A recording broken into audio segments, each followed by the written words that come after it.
Chapter 1. The Vision of Light. The obsidian halls of Nostramo's Undercity had never felt more foreign to Konrad Curze than they did now, walking in the shadow of his father. The Emperor moved through the darkness with a light that seemed to emanate from within him, not banishing the shadows, but somehow making them less oppressive, less hungry.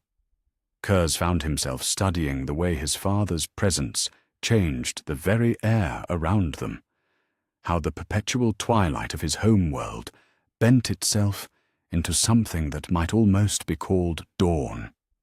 He had known this moment would come, had seen it in fragments across 1,000 sleepless nights, the golden figure descending from the void, the impossible claim of kinship, the weight of destiny pressing down like the roof of a mine shaft about to collapse.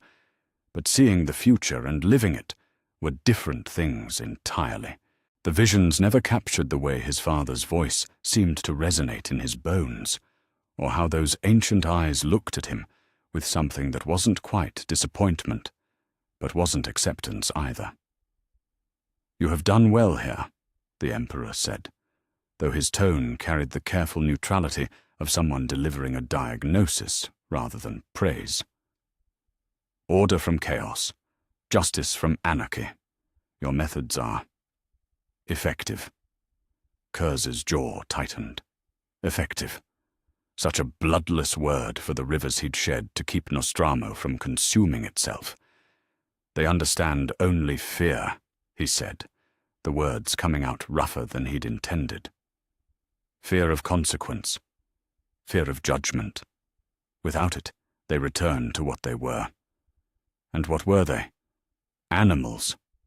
The answer came without hesitation, backed by years of walking these streets, of seeing what human beings became when they thought no one was watching. Clever animals who learned to use tools and tell lies. The Emperor stopped walking. In the sudden stillness, Curze could hear the distant sounds of the city above, footsteps that moved too quickly, conversations that ended too abruptly, the careful breathing of a populace that had learned to be afraid of the dark. It was a symphony he had composed, note by bloody note. "Is that what you see when you look at them?" his father asked. "When you look at yourself?" The question hit him like a physical blow. Curze had spent his entire life as the night haunter, the thing that came for those who thought themselves beyond justice. He had never considered whether there might be another way to see, another way to be seen. The possibility felt alien, almost offensive. "I see what is," he said finally. "What will always be." "Do you?" Before Curze could respond, the Emperor began walking again, leading him deeper into the Undercity toward the transport that would take them to the waiting fleet. Behind them, Nostramo Quintus settled into its artificial night, the population already adjusting to their Primarch's absence. Already, Curze knew, the old instincts would be stirring. The criminals would be testing boundaries. The corrupt officials would be calculating risks. It was inevitable. It was what his visions had always shown him. Hours later, aboard the Emperor's flagship, Curze knelt in the meditation cell that had been prepared for him.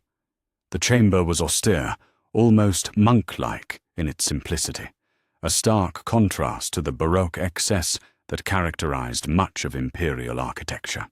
Here, in this small space carved from the heart of a vessel that could shatter worlds, he was meant to commune with whatever force guided his precognitive gifts. He had never called them gifts before. Curses, perhaps. Burdens. The constant weight of knowing how every story ended, how every hope curdled into despair. But the Emperor had spoken of them differently, had used words like insight and foresight, as though they were tools rather than torments. Curze closed his eyes and let his consciousness drift, following the familiar pathways that led to the spaces between moments. The visions came easily here, in this place where the warp touched reality with a gentler hand than it did on Nostromo. He felt himself falling into the rhythm of prophecy, ready to witness whatever fresh horror the future held. But something was wrong. The darkness that always preceded his visions, the crushing weight of certainty, the sense of standing at the edge of an abyss, wasn't there. Instead, there was something else. Something that made no sense. Light. Not the harsh, sterile illumination of imperial technology or the flickering flames of Nostramo's industrial forges. This was something warmer, softer. It seemed to come from everywhere and nowhere, filling the space of his vision like water filling a cup. And in that light, he saw himself. But it wasn't the version of himself he knew. This Konrad Curze stood straight, his shoulders unbowed by the weight of necessary cruelties. His armor bore the blue and gold of the Night Lords, but it wasn't stained with the blood of executions or marked with the trophies of terror. Instead, it gleamed with something that might have been pride, clean pride, earned rather than taken. Around him stood his sons, the Astartes of the 8th Legion, but they weren't the pale, scarred hunters he remembered. They looked at him with respect rather than fear, with loyalty rather than the kind of desperate obedience that came from knowing the cost of disobedience. One of them, Sevatar, he realized with a shock, was actually smiling. The scene shifted, and he saw himself walking among his brothers. Rogel Dorn clasped his shoulder in greeting. Vulcan spoke to him with the easy warmth he reserved for family. Even Gilliman, who had always regarded the Night Lords with barely concealed distaste, looked at him with something approaching approval. This was impossible. This was everything his visions had taught him could never be. Curze's hands moved without conscious thought, his fingers clawing toward his eyes, as if he could tear the lying images from his skull. The light was wrong. The hope was wrong. Everything about this vision was a corruption of what he knew to be true. He was the Night Haunter. He was necessary darkness. He was peace. The voice came from outside the vision, but inside his mind, and it carried the kind of authority that stopped galaxies in their tracks. Curze felt his hands freeze in their upward arc, felt his breathing slow despite the panic that was trying to tear its way out of his chest. "You see truly," the Emperor's voice continued, though when Curze opened his physical eyes, he was alone in the meditation chamber. "For the first time in your life, my son, you see truly." "This is not true," Curze gasped, his voice raw as if he'd been screaming. "This is not what I am. This is not what I will be." "Is it not?" The presence was closer now, not quite in the room, but not quite absent from it. "Tell me, Konrad, what makes a future certain? What makes it inevitable?" "The visions," Curze said automatically. "They always come to pass. Every death, every betrayal, every moment of suffering. I see it, and it happens." "You see a future," the Emperor corrected. "One of many. The future that occurs when all choices lead down the path of least resistance. But choice itself, that changes everything. There is no choice." The words tasted like ash in his mouth, like the smoke that rose from Nostramo's forges. "There is only what will be." "Then why?" his father asked gently. "Do you fight so hard to prevent it?" The question hung in the air like incense, heavy with implications that Curze wasn't ready to examine. He had spent his entire existence as an agent of inevitability, enforcing the justice that had to exist because no one else would provide it. But if there were other paths, other possibilities, if there were hope— "I don't understand," he whispered. "You will," the Emperor said, and there was something in his voice that might have been compassion. "The future is not a chain, my son. It is a garden. and gardens can be tended. The presence faded, leaving Curze alone with the echo of impossible light and the terrifying suggestion that everything he had ever believed about himself might be wrong. He sat in the darkness for a long time after that, his hands pressed against his knees to keep them from shaking, trying to process what he had seen. The vision had felt real, more real in some ways than his own memories, but it contradicted everything his gift had ever shown him, everything he knew about the nature of fate and the weight of necessary darkness. Outside the meditation cell, he could hear the distant sounds of the ship preparing for warp translation. Soon they would leave Nostromo behind, carrying him toward whatever destiny awaited among the stars. His legion was out there somewhere, scattered across the galaxy in pursuit of compliance and conquest.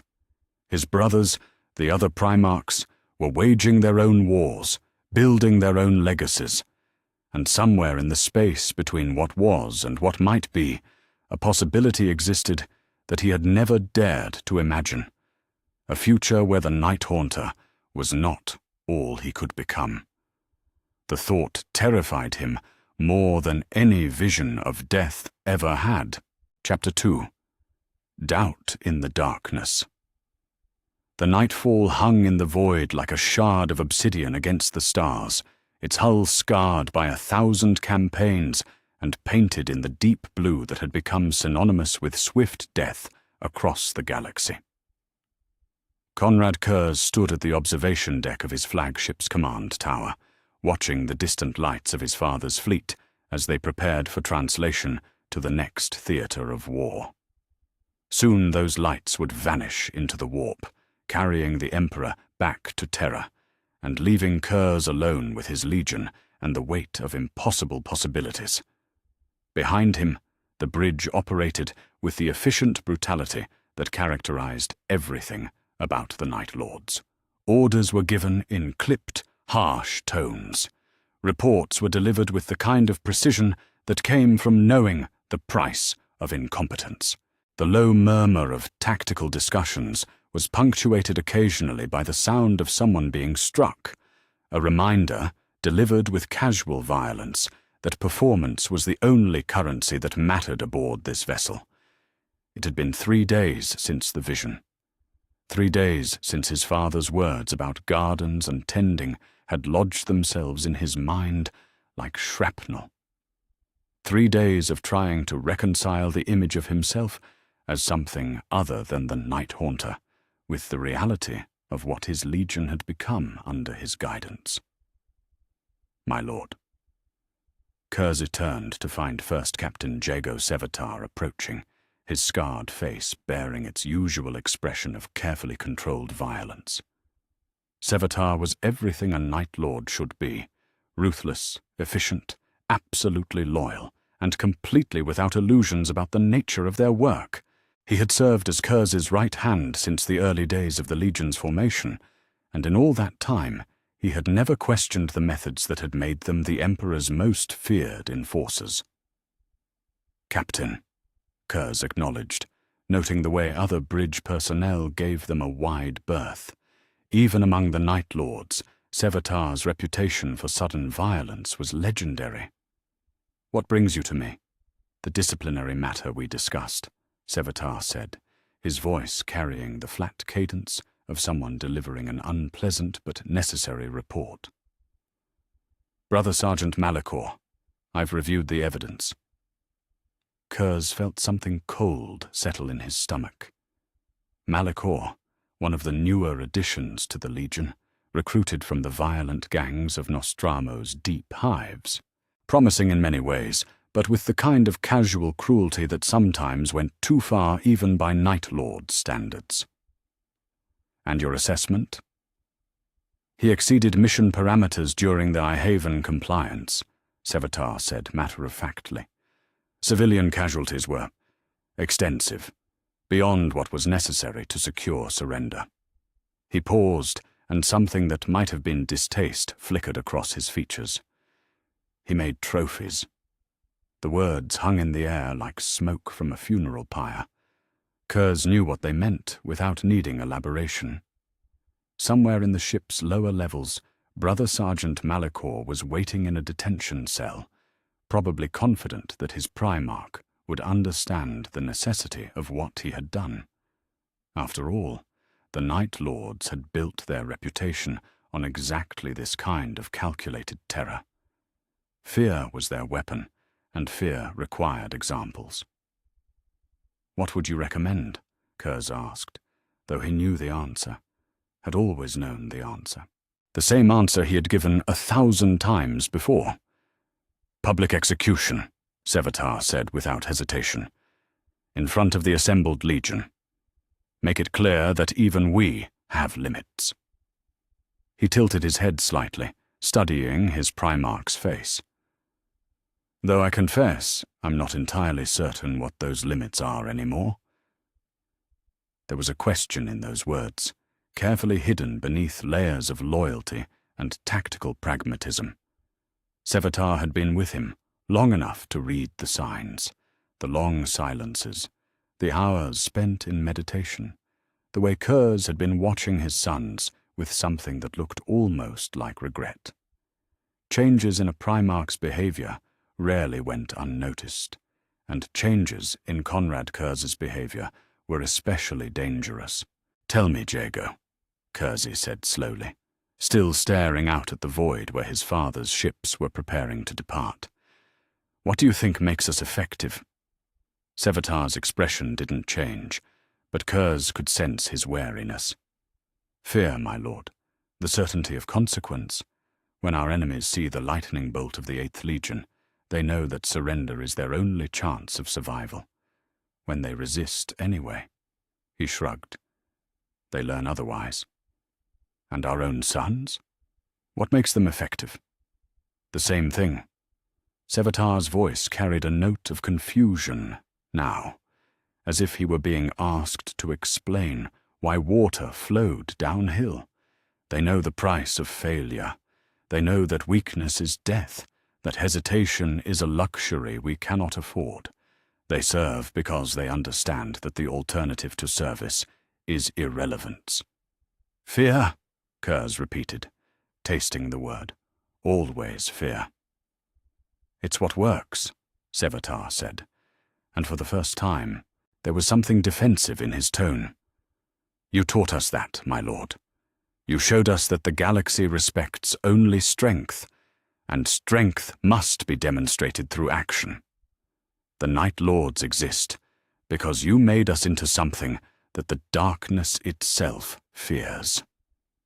Curze turned from the observation port to face his first captain directly.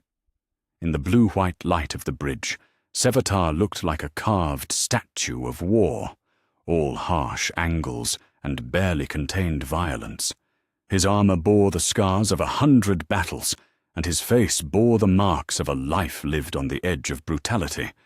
He was, in every way, exactly what Curze had tried to create when he had taken command of the Legion. "And if there were another way?" Curze asked quietly. "If fear was not the only tool available to us?" Sevatar was silent for a long moment, his pale eyes searching his Primarch's face for some sign of what answer was expected. When he spoke, his voice was careful, the tone of a man walking through a minefield. "What other way would there be, my lord? We are what we are. The Emperor made us to be weapons, and you have forged us into the finest weapons in his arsenal. To change that now would be what? Weakness? It would be incomprehensible." Sevatar stepped closer, lowering his voice so that their conversation could not be overheard. "My lord, I have served you since I was barely more than a gang chief on Nostromo. I have seen you break worlds with nothing more than the promise of your attention. I have watched you teach entire sectors the meaning of justice through the application of necessary terror. Whatever doubts are troubling you now—" "It's not doubt," Curze interrupted, though even as he said it, he wondered if that was true. "It's perspective."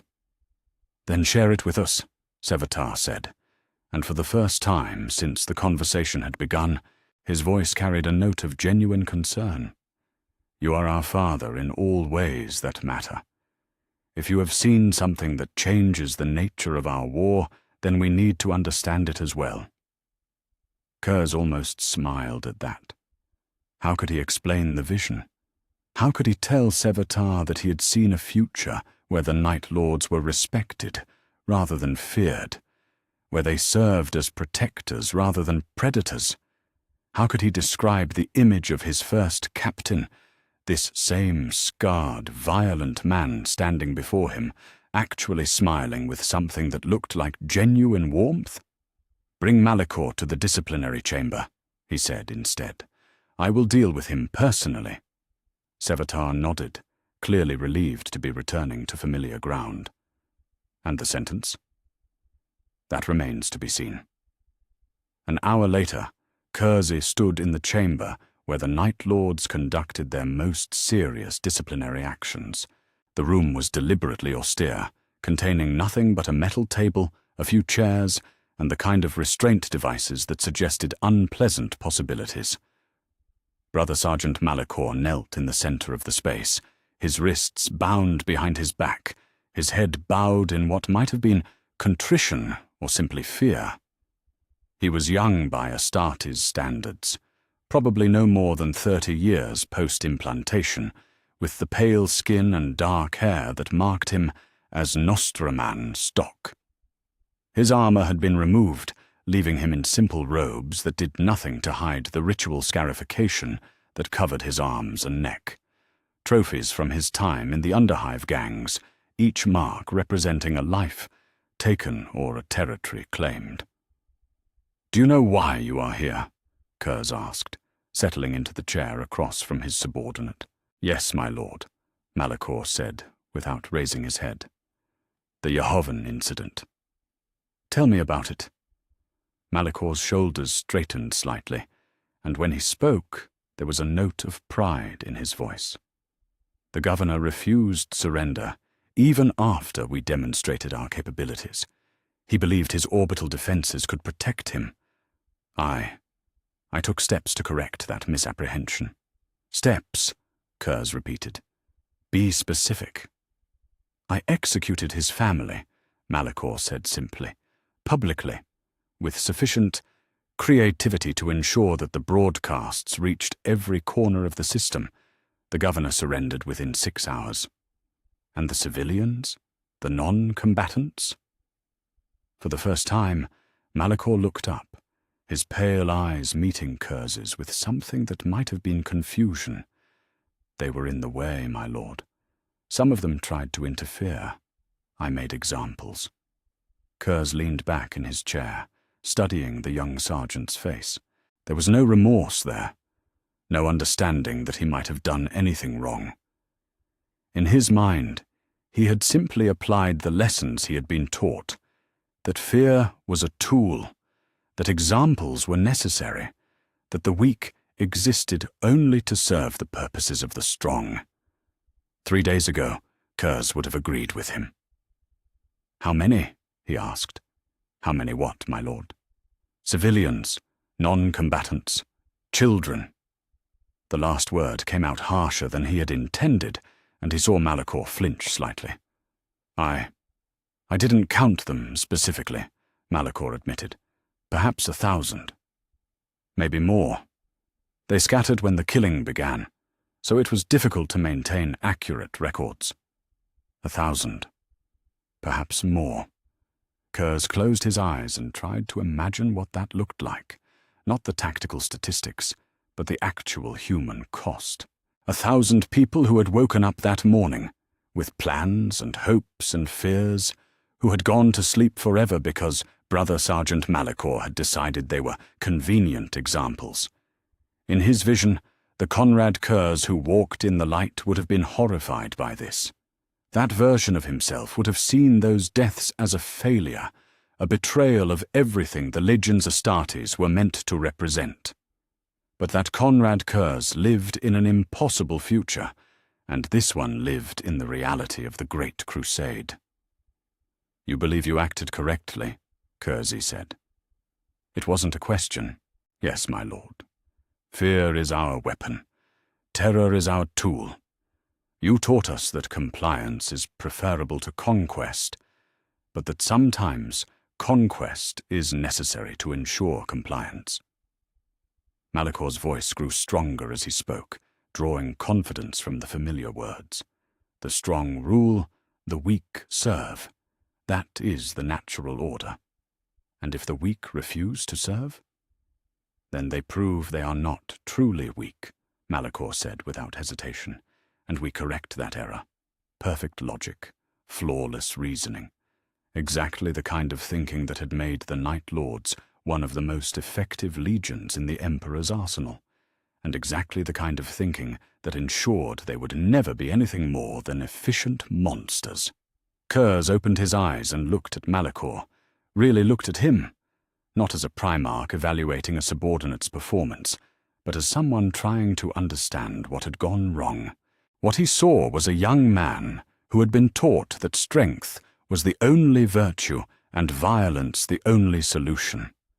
A product of Nostramo's toxic culture, refined and enhanced by Astartes' conditioning, shaped by the Night Lord's particular interpretation of justice, a reflection of everything Curze had chosen to become. "Tell me, Brother Sergeant," Curze said quietly, "do you believe those civilians deserve to die?" Malicor blinked, clearly caught off guard by the question. "Deserved, my lord. They were obstacles.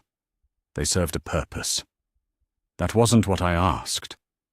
The silence stretched between them, heavy with implications. Outside the chamber, Curze could hear the distant sounds of the ship going about its business, boots on deck plating, vox chatter from the bridge, the low hum of engines that never stopped. Life continuing, unaware that its fundamental assumptions were being questioned in this small, austere room. "I don't understand the question," Malicor admitted finally. And that, Curze realized, was the problem. Not that his sons were cruel or violent or efficient, but that they had been taught to see only targets and obstacles, to categorize human beings as useful or inconvenient, to treat justice as a synonym for punishment. They had been taught to think like him. "You are confined to quarters pending further review," Curze said, standing from his chair. "Captain Sevatar will escort you." Confusion flickered across Malicor's scarred features. "My lord? What about the sentence?" Curze paused at the chamber's exit, one hand on the activation stud for the door. Behind him, he could feel Malicor's bewilderment, could sense the questions that the young sergeant didn't dare ask. What about the execution? What about the example that needed to be made? What about the fear that was supposed to maintain discipline? "The sentence," Curze said slowly, "is that you will learn to ask different questions." The door sealed behind him with a soft hiss, leaving Brother Sergeant Malicor alone with his confusion, and Konrad Curze alone with the weight of possibilities he wasn't sure he was strong enough to bear. Chapter 3. The Weight of Justice. The world of Theros Prime hung before them like a jewel of blue and green, unmarked by the industrial scarring that characterized most Imperial worlds. From the observation deck of the Nightfall, Konrad Curze could see the delicate tracery of cities spread across the continents, connected by transport networks that spoke of a civilization that had achieved considerable prosperity without apparent strife. It was, by all accounts, exactly the kind of world that should have welcomed imperial compliance with open arms. Instead, they had chosen defiance. "Orbital defenses are minimal," reported Captain Malkarian, his voice carrying the flat professionalism that Night Lords officers used when discussing impending violence. 3 defense stations, obsolete by Imperial standards. Planetary shields are non-existent. We could achieve orbital supremacy within 6 hours of beginning bombardment.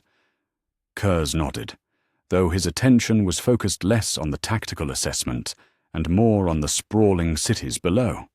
Each point of light represented thousands of lives, people who had no say in their planetary government's decision to refuse the Emperor's offer of unity, who would suffer the consequences of choices made by leaders they might never have met.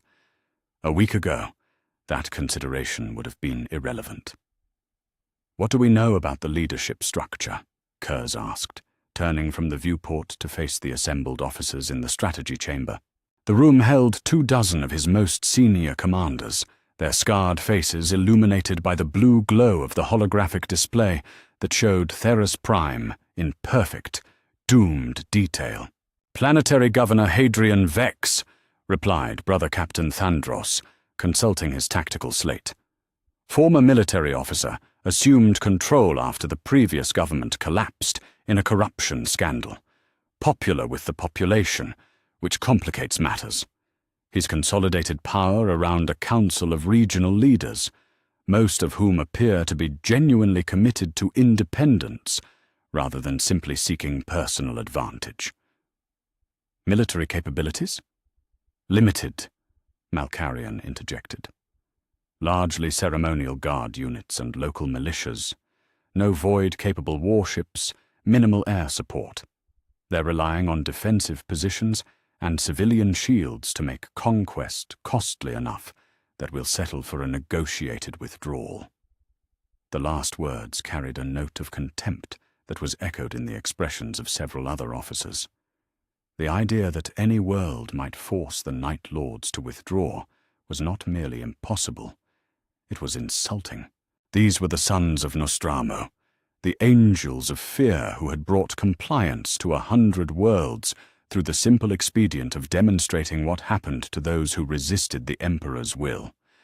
Standard doctrine would be orbital bombardment of the capital city, Sevatar said from his position at Curze's right hand. "Demonstrate our capabilities, demand immediate surrender. If they refuse, we escalate until they understand the futility of resistance." Curze studied the holographic image of Theros Prime's largest city, a sprawling metropolis of nearly 2 million souls, built around a natural harbor and spreading inland along river valleys. From orbit it looked peaceful, almost pastoral. Ground-level picts showed wide boulevards lined with trees, parks where children played, markets where families went about the business of ordinary life. "And if they still refuse?" he asked. "Then we make an example," Malkarian said, without hesitation. "Pick a secondary city, reduce it to rubble. Make it clear that their choices have consequences." He gestured to the hologram, his scarred features animated by the prospect of demonstrating superior firepower. "After they watch 500,000 people die for their government's pride, they'll be more reasonable." It was sound tactical doctrine, efficient, economical in terms of Astartes casualties. Exactly the kind of calculated brutality that had made the Night Lords one of the most effective legions in the Great Crusade. And exactly the approach that would ensure those 2 million people in the capital city would spend their last hours in terror, knowing that their deaths were inevitable and meaningless. In his vision, the Konrad Curze who walked in light had found another way. "No," Curze said quietly, and felt the temperature in the chamber seem to drop several degrees. "We will try a different approach." The silence that followed was profound and dangerous. Curze could see his officers exchanging glances, could feel the weight of their confusion and concern pressing against him like a physical force. These were men who had followed him across the galaxy, who had learned to trust his tactical brilliance and strategic vision. Now he was asking them to abandon everything they had been taught about warfare. "My lord?" Sevatar's voice was carefully neutral, but Curze could hear the question underneath. "Have you lost your mind?" "Precision strikes only," Curze continued, his gaze moving from officer to officer, meeting each set of pale eyes in turn. We target military installations, government facilities, and infrastructure nodes. Civilian casualties are to be minimized." "Minimized," Malkarian repeated, as if the word were foreign. "My lord, with respect, minimal civilian casualties means the operation will take weeks instead of hours. It means street-to-street fighting, close-quarters combat in urban environments. It means dead Night Lords," Captain Thandros interrupted bluntly. "Urban warfare is a meat grinder, my lord. We'll lose brothers we don't need to lose, all to spare people who chose to defy the Emperor." Curze could feel the mood in the chamber shifting, could sense the ripple of unease that was spreading through his command structure. These men had spent decades learning to think in terms of overwhelming force and preemptive terror. The idea of accepting additional risk to protect enemy civilians went against every instinct they had developed. "The Emperor's will is unity," Curze said carefully. "Those people down there are not our enemies. They are potential Imperial citizens whose leadership has made poor choices. Our goal should be to remove that leadership while preserving the population that will serve the Imperium in the future." "Assuming they deserve preservation," Malkarian muttered, just loud enough to be heard. The words hung in the air like a challenge, and Curze felt something cold and familiar stir in his chest. The old Konrad Curze, the Night Haunter who had ruled Nostramo through fear and violence, would have responded to that insubordination with immediate and brutal consequences. Malkarian knew this, could see it in his Primarch's pale eyes, and yet he held his ground with the kind of stubborn courage that had made him one of the Legion's most respected officers. "You question my judgment, Captain?" "I question the wisdom of abandoning proven methods for untested theories," Malkarian replied steadily. "My lord, the Night Lords exist to bring swift justice to those who defy the Emperor's will. If we start treating traitors with mercy, what message does that send to the next world we encounter? What happens when word spreads that the 8th Legion has gone soft?" It was a fair point, one that Curze had been wrestling with since his conversation with the Emperor. Change was not just a matter of personal philosophy. It had strategic implications that rippled outward through the entire structure of the Great Crusade. If the Night Lords became known for mercy rather than terror, would that make their work harder or easier? Would it save lives or cost them? "Prepare for planetary assault," Curze said finally. "Precision targeting, minimal collateral damage.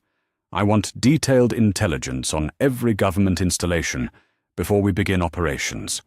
No bombardments, no mass destruction. We go in fast, we go in clean, and we remove the leadership structure while leaving the infrastructure intact." "Yes, my lord," Sevatar said, though Curze could hear the reluctance in his voice. "Time frame? As long as it takes to do it right." 3 days later, Curze stood in the ruins of what had been the Theron Planetary Defense Headquarters, watching his apothecaries work over the broken body of Brother Sergeant Korith. The young Night Lord had taken a plasma bolt to the chest during the assault on the building, and even with Astarte's physiology and advanced medical care, his survival was questionable. He was the 4th casualty they had taken in 2 days of careful, methodical urban warfare. The operation was proceeding exactly as Curze had planned. Precision strikes had neutralized military targets without significant civilian casualties. Government officials were being captured rather than killed, their facilities seized rather than destroyed. The capital city remained largely intact, its population cowering in their homes but otherwise unmolested. And Night Lords were dying. "He'll live," Apothecary Vrail reported, sealing the last of the dermal regenerators over Korith's wounds. "But he'll need extensive reconstruction, months of recovery, assuming we can get him to a proper medical facility." Curze nodded, though part of him wondered if Korith would have been better served by a quick death rather than a prolonged recovery that might leave him diminished. It was not a thought the Konrad Curze of his vision would have entertained, but it was one that came naturally to the Primarch, who had spent decades making such calculations. "My lord."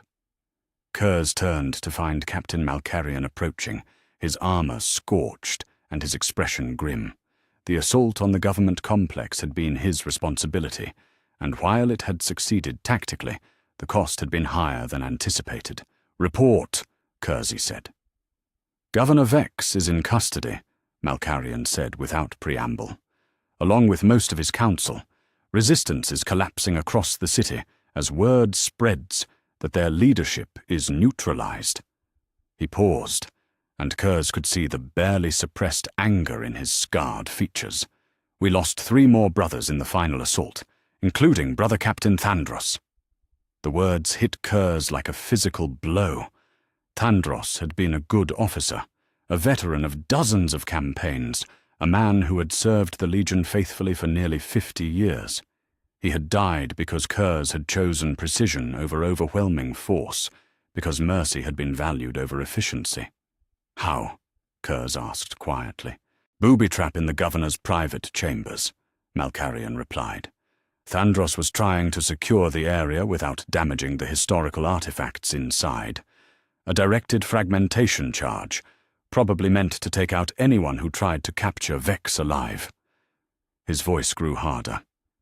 "If we had simply bombed the complex from orbit, he would still be alive." Curze closed his eyes, feeling the weight of the decision pressing down on him, like the atmosphere of a high-gravity world. 3 Night Lords dead, another critically wounded, all to spare the lives of people who had booby-trapped their own government buildings rather than submit to imperial authority. All because he had chosen to listen to visions of impossible light rather than the lessons of harsh experience. "Do you regret the choice, my lord?" Malkarian asked, and there was something almost gentle in his voice, despite the anger burning in his eyes. Curze opened his eyes and looked at his captain, really looked at him. Malkarian was everything a Night Lord should be, fierce, loyal, utterly committed to the mission, regardless of personal cost. He had questioned Curze's orders not out of insubordination, but out of genuine concern for the Legion and its warriors. And now he was asking his Primarch to justify decisions that had cost them brothers' lives. "I regret their deaths," Curze said finally, "but not the attempt to find a better way. Even if that better way kills more of our own?" The question hung in the air between them, heavy with implications that extended far beyond this single compliance action. Was mercy worth the lives of the men who practiced it? Was justice served better by overwhelming force or careful precision? Was the Konrad Curze of his visions strong enough to bear the cost of transformation? "Especially then," Curze said, though the words tasted like ash in his mouth. "If change was easy, Captain, it wouldn't require courage." Malkarian studied his Primarch's face for a long moment, searching for something that Curze wasn't sure he could provide. Finally the captain nodded. Not agreement, exactly, but acceptance of the reality that their father had chosen a path that would demand sacrifices none of them fully understood. "Orders, my lord. Secure the planet. Establish preliminary imperial governance. Begin integration protocols." Curze paused, looking out through a gap in the wall at the city beyond, a city that still lived, still breathed, still held the potential for something other than fear and submission. "And prepare casualty reports for transmission to Terra." "All casualties?" "All of them," Curze confirmed. "Our losses and theirs. Let the Emperor see the full cost of different choices." Malkarian saluted and withdrew, leaving Curze alone with the weight of command and the echo of impossible visions. Outside, the people of Theros Prime were beginning to emerge from their hiding places, cautiously exploring a world that had been conquered but not destroyed, occupied but not terrorized.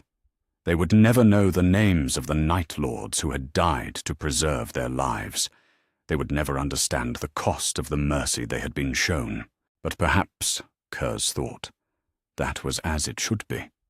Perhaps the price of light was meant to be paid in darkness by those strong enough to bear it. He only hoped he was strong enough to bear it himself. Chapter 4. The Emperor's Test. The astropathic message had arrived 3 days after the successful compliance of Theras Prime, its psychic resonance carrying the unmistakable authority of terror itself. Konrad Curze read the orders twice, each time hoping that the words might rearrange themselves into something less challenging, less exposing. But the message remained constant in its terrible clarity. The Night Lords were to rendezvous with the Imperial Fists at the Zerath system for a joint compliance operation against a rebellious night world. Joint operations were not uncommon during the Great Crusade. The Emperor's strategic mind often saw advantages in combining the unique capabilities of different legions. But for Curze, this particular assignment carried implications that went far beyond tactical considerations. He would be working alongside Rogel Dawn, his brother Primarch, the Praetorian of Terror, whose reputation for honor and unwavering duty stood in stark contrast to the Night Lord's reputation for terror and calculated brutality. And he would have to do it while his own legion was still reeling from the costly lessons of Theras Prime. Now, as the nightfall approached the designated coordinates, Curze stood in his strategium, studying the hololithic display that showed the approaching Imperial Fists fleet. 7 battle barges and their attendant escorts, each vessel a masterwork of military engineering, their golden hulls bearing the scars of 100 campaigns. The Phalanx, Dawn's mobile fortress, dominated the formation like a small moon, its weapon batteries capable of reducing continents to ash. "Impressive," Sevatar commented, though his tone carried more wariness than admiration. "The 7th Legion never does anything by half measures." "Nor should they," Curze replied, though he could feel tension building in his shoulders as he watched the Imperial Fists fleet maintain perfect formation even as they maneuvered through the asteroid field that surrounded Zerath's outer system. Rogel's methods may be different from ours, but they are effective. "Different is one way to put it," Captain Malkarian muttered from his position at the tactical display. "The Imperial Fists build walls and break them down. They fight wars of position and attrition. We fight wars of fear and swift death. I fail to see how those approaches can be reconciled." Curze turned from the display to face his officers, noting the way they had arranged themselves in the chamber. Since Theras Prime, there had been a subtle but unmistakable shift in the Legion's internal dynamics. Officers who had once stood close to him now maintained careful distances. Conversations that had once flowed freely now carried undertones of caution and uncertainty. His sons were still loyal, but their loyalty had become cautious, conditional. "The Emperor believes they can be reconciled," Curze said carefully, "and we will prove him right." The Voxcaster crackled to life with an incoming transmission, its frequency locked to Imperial command protocols. "Night Lord's fleet, this is Rogel Dawn aboard the Phalanx. You are cleared for approach and docking. We will convene for strategic planning in 2 hours." The voice was exactly as Curze remembered it, steady, precise, carrying the kind of authority that came from absolute certainty in one's purpose. Dawn had always been the most straightforward of his brothers, a Primarch who saw the galaxy in terms of clear lines and defined objectives. It was a perspective that had served the Imperial Fists well, but it was also one that made Curze's recent philosophical struggles feel particularly exposed. "Acknowledged, Lord Dawn," Curze replied into the Vox. "We look forward to the reunion." 2 hours later, Curze found himself in the Phalanx's primary strategium, a chamber that perfectly embodied the Imperial Fist's approach to warfare. Every surface was functional, every decoration served a purpose, every detail had been planned with meticulous care. The holographic display at the center of the room showed the target world of Zerath Prime in perfect detail, a feudal world dominated by massive fortress cities built around the strongholds of its knight houses. Rogel Dawn stood before the display like a golden statue, his presence filling the chamber with the kind of quiet authority that made other men stand straighter without conscious thought. When he turned to greet his brother, his face showed no surprise at Curze's appearance, no reaction to the pale features and dark eyes that had earned the Night Haunter his reputation across the galaxy. "Brother," Dawn said simply, offering the ritual greeting of one Primarch to another. "It has been too long." "Indeed it has," Curze replied, clasping Dawn's offered hand in the warrior's grip that bound them as sons of the Emperor. "Your fleet looks as magnificent as ever." "As does yours," Dawn said, though Curze caught the slight hesitation in his brother's voice. "Though I confess, I was surprised to receive reports of your recent, tactical innovations." The words hung in the air like an undetonated explosive, carefully neutral, but carrying implications that both Primarchs understood. Word of Theras Prime had reached the Imperial Fists, along with analysis of the Night Lord's uncharacteristic restraint in dealing with civilian populations. In a galaxy where information traveled at the speed of astropathic transmission, nothing remained secret for long. "Innovation is perhaps too strong a word," Curze said carefully. "I prefer to think of it as adaptation." "Adaptation." Dawn seemed to consider the word, rolling it around in his mind like a tactician examining a new piece of equipment. "Yes, I can see the value in that. The Great Crusade demands flexibility from all of us." Before Curze could respond, the Strategium doors opened to admit a small group of Imperial Fists officers, their yellow armor gleaming under the chamber's illumination. They moved with the precise efficiency that characterized everything about Dawn's Legion, taking positions around the holographic display with the kind of practiced coordination that spoke of years working together. "Gentlemen," Dawn said, his voice carrying the tone of a commander beginning a briefing, "we are here to discuss the pacification of Zerath Prime, a night world that has rejected Imperial compliance and fortified itself against our arrival." The hologram shifted, zooming in on the planet's primary continent to reveal a landscape dominated by massive fortress cities. Each stronghold was a masterwork of defensive engineering, built into mountain peaks and surrounded by layered defensive systems that would make a direct assault costly beyond reason. "The situation is complicated by the planet's feudal structure," continued Captain Lysander, one of Dawn's senior officers. "Rather than a single planetary government, we face 12 separate night houses, each controlling its own fortress and surrounding territories. Some have expressed willingness to negotiate, others have declared blood feuds against the Imperium." Curze studied the tactical display, noting the way the fortresses had been positioned to provide mutual support while controlling strategic resources. It was the work of military minds that understood both the strengths and limitations of their position. A conventional assault would be possible, but it would be bloody and prolonged. Standard siege doctrine would be to isolate each fortress and reduce them one by one, Dawn said, his gaze moving between the display and his brother. However, intelligence suggests significant civilian populations in each fortress city. Orbital bombardment would be indiscriminate. There was a question in those words, carefully phrased but unmistakable.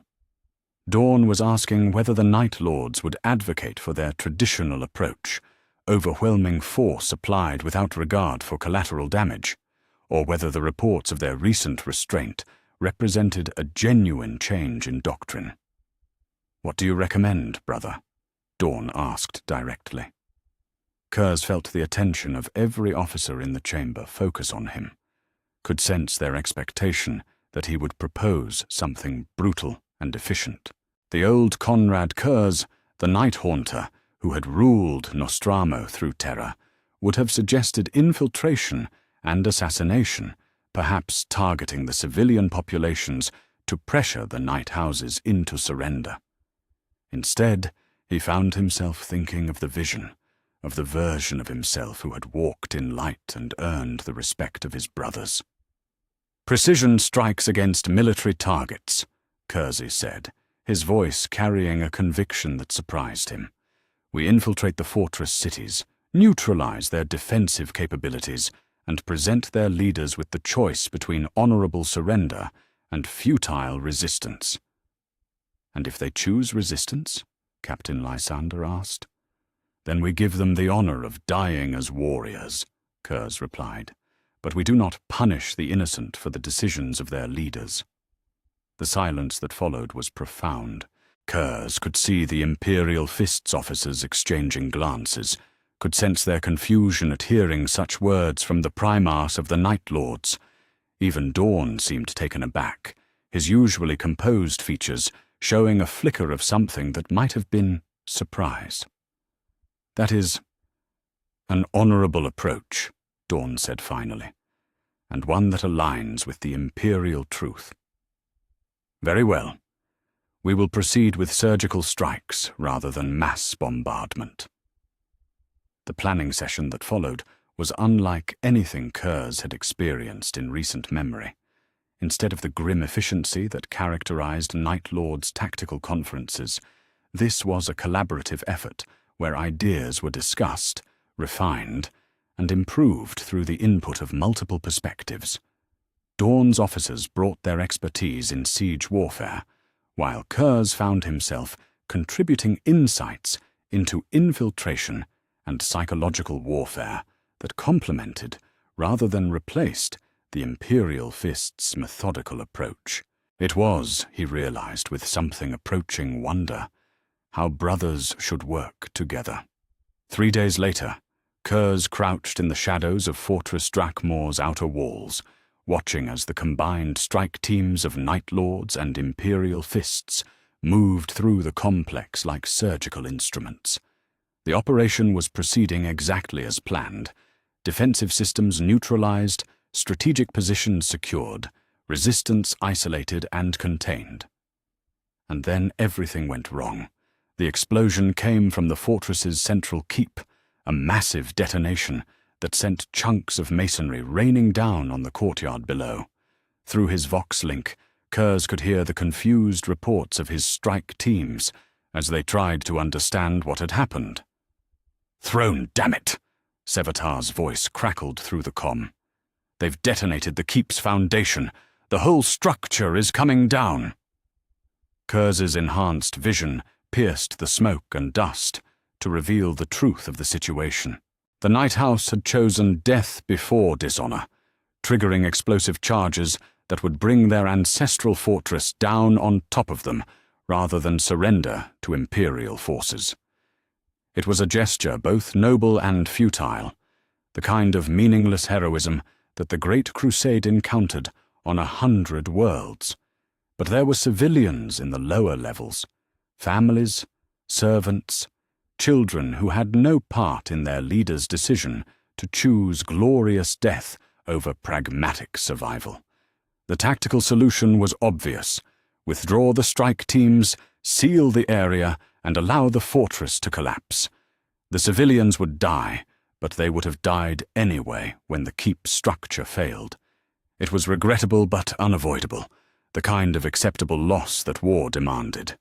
Through his enhanced hearing, Curze could make out the sounds of panic from deep within the fortress, voices calling for help, the cries of children, the desperate shouts of parents trying to protect their families. In the tactical display overlaid on his helmet's visor, he could see the structural analysis indicating that the building would collapse completely within minutes. The old Konrad Curze would have ordered withdrawal. The Night Haunter who lived only in darkness would have calculated the acceptable losses and moved on to the next target. Instead, Curze activated his Vox link and gave orders that surprised even himself. All strike teams priority override. Immediate civilian evacuation, lower levels of the keep. Imperial Fists, can you stabilize the structure long enough for extraction? Negative, came Dawn's reply from his position at Fortress Ironhold. Structural integrity is compromised beyond repair. Any team that goes in there won't be coming out. Then we'll have to move fast, Curze said, and launched himself through a gap in the fortress wall before anyone could argue with him. What followed was 15 minutes of the most desperate fighting of Curze's life, not against enemies, but against time itself, as he and his sons raced through collapsing corridors to reach trapped civilians. The Night Lords moved like ghosts through the crumbling architecture, their enhanced speed and senses allowing them to navigate passages that would have been death traps for normal humans. When they emerged from the ruins, carrying the last of the survivors, Curze found Rogel Dawn waiting for him in the courtyard.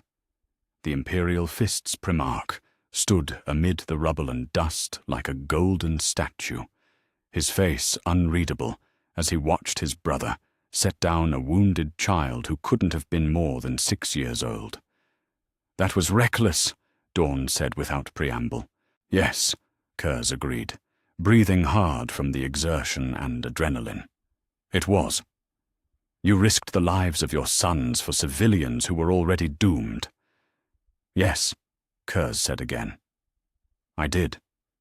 Dawn studied his brother's face for a long moment, his golden eyes searching for something that Curze wasn't sure he could provide. Around them, Imperial Fists and Night Lords worked together to treat the wounded and establish a temporary medical station, the two legions cooperating with an efficiency that would have seemed impossible just days before. "I have spent my entire life building walls," Dawn said finally. "Fortifications to protect the innocent, barriers to hold back the darkness. But sometimes, I think, the most important walls are the ones we build inside ourselves. Brother, you have torn down a wall today, Konrad, one that kept you from being the Primarch your sons deserved." Dawn's expression softened almost imperceptibly. It was instructive to see. That night, after the fortress had been secured and the survivors relocated to safe areas, Curze found himself alone with Dawn in the Imperial Fists command post. The two Primarchs sat across from each other at a simple table, sharing a bottle of wine from Dawn's personal stores. "You've changed," Dawn said, without preamble, his directness as characteristic as his golden armor. "The reports from your recent campaigns suggested as much, but seeing it firsthand is remarkable." "Is that good or bad in your assessment?" Curze asked, genuinely curious about his brother's opinion. "It is necessary," Dawn replied after considering the question. "The Great Crusade demands many things of us, Konrad. It demands that we be conquerors, that we be destroyers, that we be the Emperor's weapons. But it also demands that we remember why we fight. And why do we fight? For the future," Dawn said simply. "For the civilization we are building, for the peace that will come when the galaxy is unified under the imperial truth. Your old methods served that goal, but they could not build anything lasting. Terror is a tool, but it is not a foundation." Curze nodded, thinking of the civilians they had saved, of the way his sons had worked alongside the Imperial Fists without their usual antagonism toward other legions. "And the new methods?"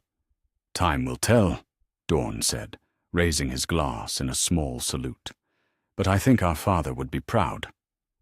The words hit Curze like a physical blow, not because they were painful, but because they offered something he had never dared to hope for, the possibility that his transformation was not just personal indulgence, but genuine service to the Emperor's vision.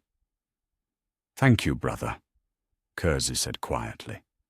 Thank me by continuing to prove that change is possible, Dawn replied. The galaxy has too much darkness already. It needs all the light it can find.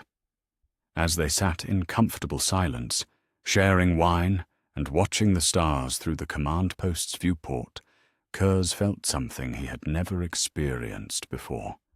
The simple pleasure of his brother's respect, earned through choices rather than fear. Chapter 5. The Ghosts of Nostramo. The astropathic message had taken 3 weeks to reach the Night Lord's fleet, its psychic essence bearing the strain of crossing half the galaxy to find them in the void between stars. When it finally arrived, crackling through the mind of the Nightfall's primary astropath like lightning through storm clouds, it brought news that struck Konrad Curze like a blade between the ribs. Nostramo was falling. He read the report in the privacy of his quarters, the data slate's pale glow casting shifting shadows across walls that had been designed to remind him of his homeworld's endless night. The words were clinical, delivered in the dry prose of imperial bureaucracy, but they painted a picture that was achingly familiar to anyone who had known Nostramo before the Night Haunter's rise to power. Murder rates in Nostramo Quintus had increased by 300% in the 6 months since his departure. The crime cartels that he had broken through calculated terror were reassembling like cancerous tissue, filling the power vacuum left by his absence.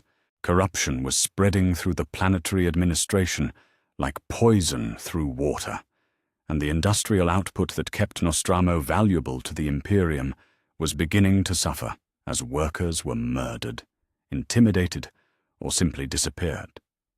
The planet was returning to what it had always been, beneath the surface.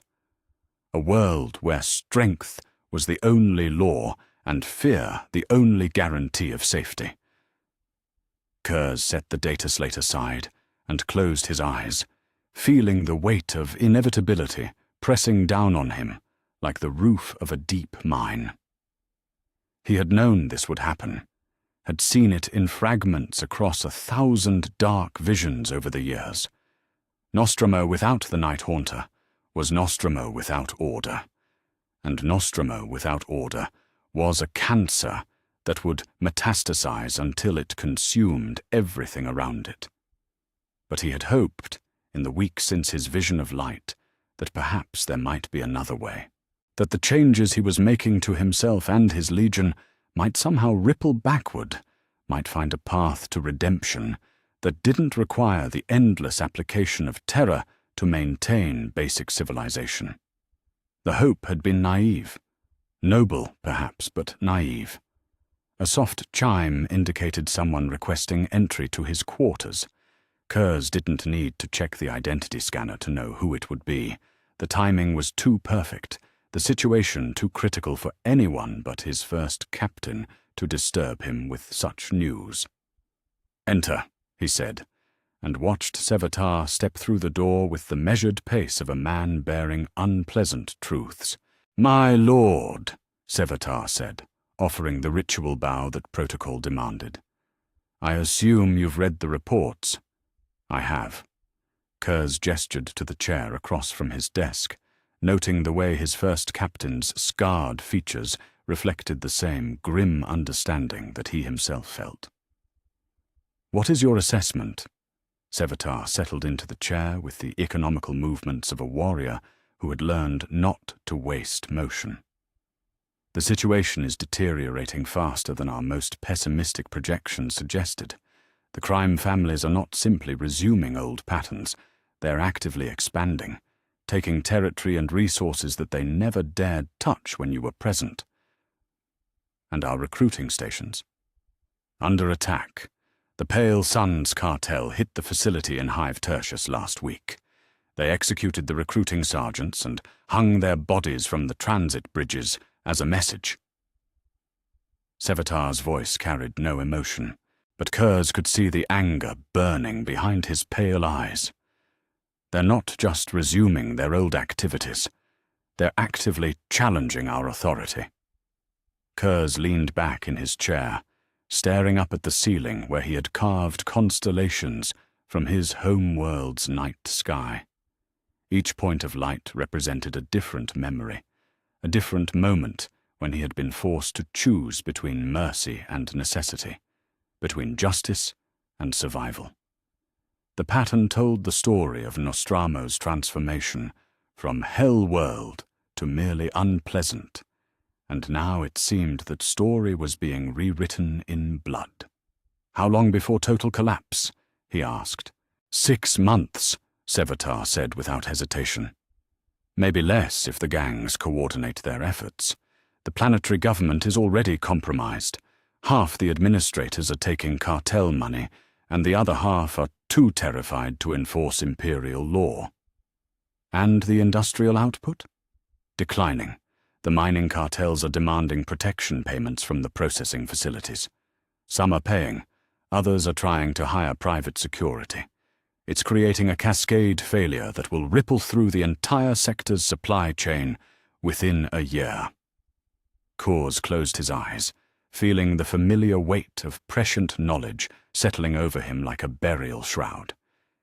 He could see it all unfolding, the spiral of violence and corruption, the inevitable imperial response, the orbital bombardments that would reduce Nostramo to ash and memory rather than allow it to remain a cancer in the body of the growing Imperium, unless he returned, unless the Night Haunter emerged from whatever philosophical sanctuary he had been exploring and reminded Nostramo's population why they had learned to fear the dark. "You're thinking we should return," Sevatar observed, reading his Primarch's expression with the skill of long practice. "Yes," Curze admitted. "The question is whether we should." Sevatar's eyebrows rose slightly, a considerable display of emotion for a Night Lord. "My lord?" "The methods that worked before," Curze said slowly, choosing his words with care. "The fear, the calculated brutality, the public executions and displays of what happens to those who choose chaos over order. Those methods worked because they were absolute, because there were no exceptions and no mercy. If we return now, if we try to restore order through half measures, we fail," Sevatar finished, "and the failure makes us look weak, which makes the situation worse." "Precisely." Curze opened his eyes and found his first captain studying him with an expression that mixed loyalty, concern, and something that might have been pity. "But if we return and apply the old methods in their full brutality, then what happens to everything we've learned? What happens to the possibility of being something other than monsters?" The question hung in the air between them, like smoke from a funeral pyre.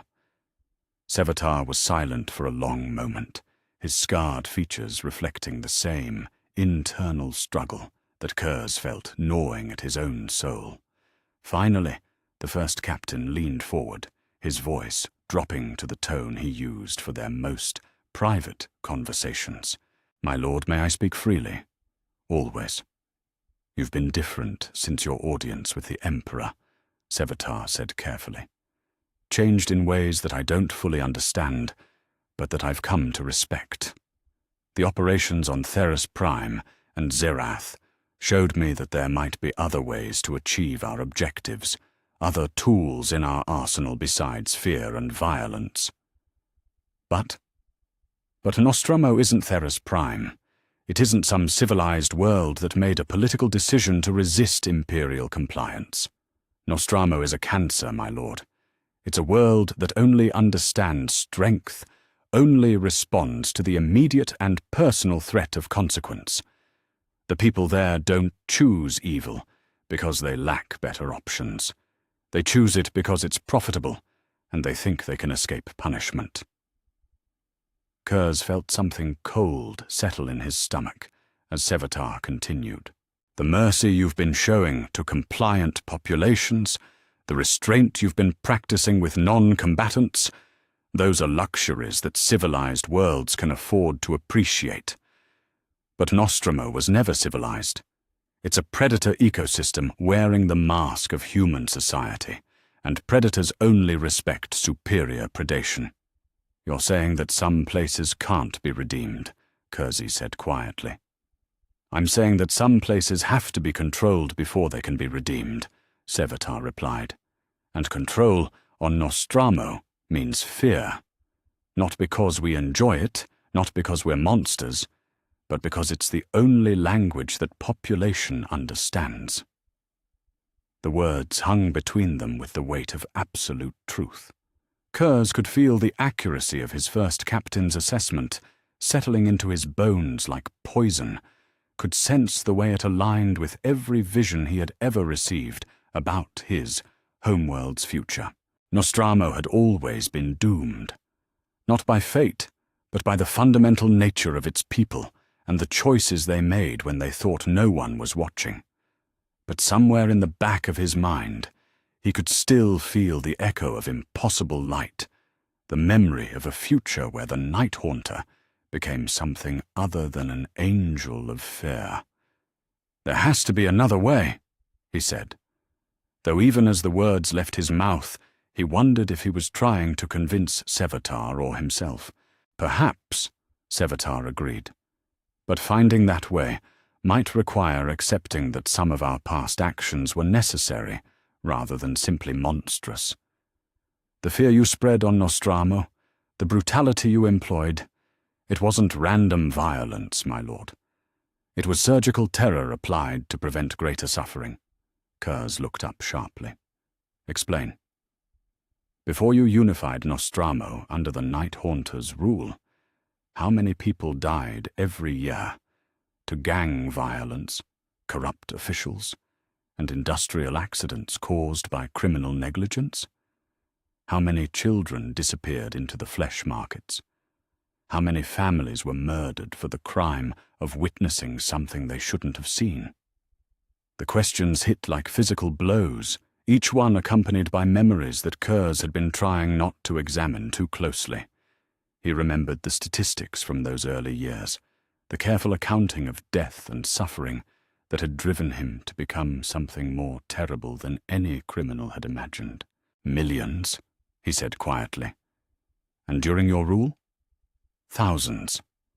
The answer came automatically, drawn from the same meticulous records that had justified every execution, every public display of the price of lawlessness. Thousands died to save millions. Then perhaps, Sevatar said carefully, the question isn't whether our old methods were monstrous. Perhaps the question is whether we can find a way to apply them with precision rather than abandon them entirely. Curze stared at his first captain, feeling something shift in his understanding of the problem. He had been thinking in absolutes, mercy versus terror, redemption versus damnation. But what if the answer lay somewhere between those extremes? What if the vision of light hadn't shown him abandoning the darkness, but rather learning to use it with surgical precision? You're suggesting we return to Nostramo, he said slowly. I'm suggesting we honor our responsibilities to the Emperor and the Imperium, Sevatar replied. Nostramo is an imperial world, and its population deserves the protection that imperial law provides. If that protection requires the Night Haunter to remind them why they learned to fear the dark, then so be it. Curze closed his eyes and let his consciousness drift toward the edges of precognition, seeking some glimpse of possible futures. What he saw was a branching path, one direction leading to Nostramo's complete collapse and eventual destruction, the other leading to something unclear, a possibility wrapped in shadow and uncertainty, where terror and mercy somehow found a balance that he couldn't quite comprehend. But it was a possibility nonetheless. Prepare the fleet for warp translation, he said, opening his eyes to meet Sevatar's gaze. Set course for Nostramo. Yes, my lord. Sevatar rose from his chair, his movements betraying none of the relief that Curze could sense radiating from him. Standard rules of engagement.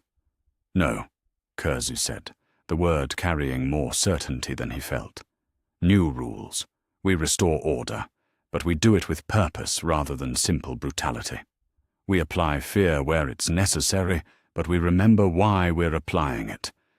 And if that's not enough? Curze thought of the vision, of the version of himself who had walked in light while still casting shadows.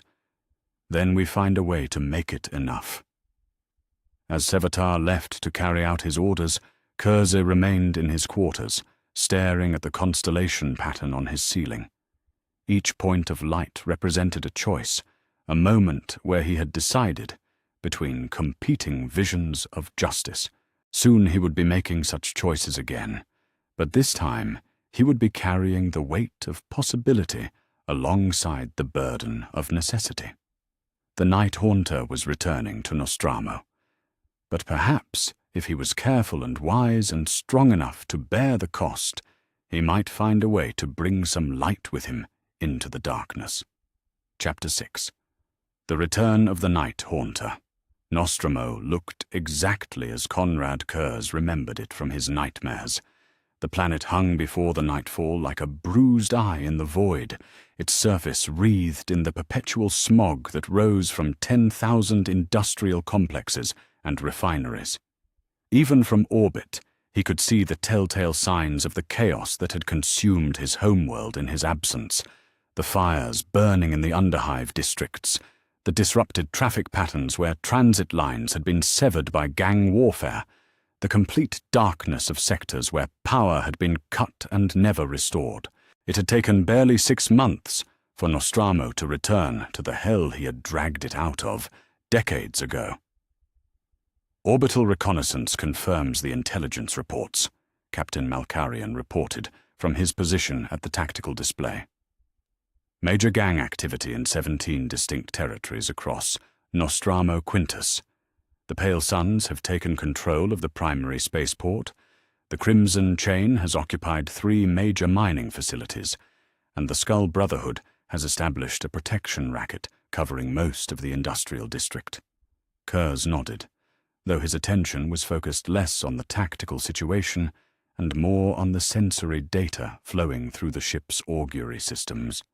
Enhanced audio pickups were detecting the sounds of urban warfare drifting up through the atmosphere, the crack of autogun fire, the rumble of explosions, the screams of civilians caught in crossfire they had no part in creating. The Night Lords had protocols for this kind of situation. Standard doctrine called for immediate orbital bombardment of known gang strongholds, followed by terror landings designed to break resistance through overwhelming demonstration of superior force. It was efficient, effective, and guaranteed to restore order within a matter of days. It also guaranteed that thousands of innocent people would die in the crossfire. "My lord," Sevatar said quietly, moving to stand beside his Primarch at the observation port. "The longer we delay decisive action, the more entrenched the criminal elements become. Every hour we spend in orbit is an hour they use to consolidate their positions and terrorize the population." "I know," Curze replied, his enhanced vision picking out the details of destruction even from orbital distance. "But if we begin with orbital bombardment, we risk destroying the very people we're trying to protect. And if we don't," Malkarian interjected, "we risk allowing the gangs to use those same people as human shields." "My lord, these criminals know our capabilities. They're counting on your recent philosophical developments to protect them from the consequences of their actions." The words stung because they carried the weight of truth. The criminal cartels that had reasserted control over Nostramo weren't operating in ignorance of the Night Lord's reputation. They were gambling that the Primarch's reported changes in doctrine would give them room to maneuver that they had never possessed before. They were betting their lives on the possibility that the Night Haunter had developed a conscience. "Prepare my personal gear for deployment," Curze said finally. "I'm going down to observe the situation firsthand." "My lord?" Sevatar's voice carried a note of confusion that bordered on concern. Personal reconnaissance is unnecessary. Our intelligence networks tell us what has happened, Curze interrupted. They don't tell us why or how or what the people caught in the middle are thinking and feeling. If I'm going to find a solution that doesn't involve reducing half the hive to rubble, I need to understand the full scope of the problem. And if you're recognized?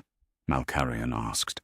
If word spreads that the Night Haunter has returned but is moving alone through the underhive. Curze turned from the observation port to face his officers, noting the way they had arranged themselves in positions that spoke of barely controlled tension. These were men who had served him faithfully for decades, who had seen him transform from gang leader to primarch, who understood better than anyone what Nostramo could do to someone who underestimated its fundamental viciousness. Then we'll discover whether my reputation is still worth anything, he said. 6 hours later, Curze moved through the shadowed depths of Nostramo Quintus like a ghost given form, his enhanced senses cataloguing the changes that had transformed his homeworld in the months since his departure. The differences were both subtle and profound. Graffiti had returned to walls that had been clean, corpses were beginning to appear in alleyways that had been safe, and everywhere he looked he could see the telltale signs of a population learning to live in fear again. But this time, the fear wasn't of him. He had chosen his route carefully, following the maintenance tunnels and service passages that honeycombed the hive city's lower levels. These were the spaces where Nostramo's true business had always been conducted, where deals were made and bodies were hidden, where the powerful preyed on the weak without fear of consequence or observation.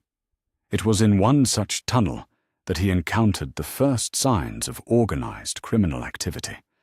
"Please," the woman was saying, her voice carrying the kind of desperation that came from absolute helplessness. "We've paid everything we have. My children haven't eaten in 3 days."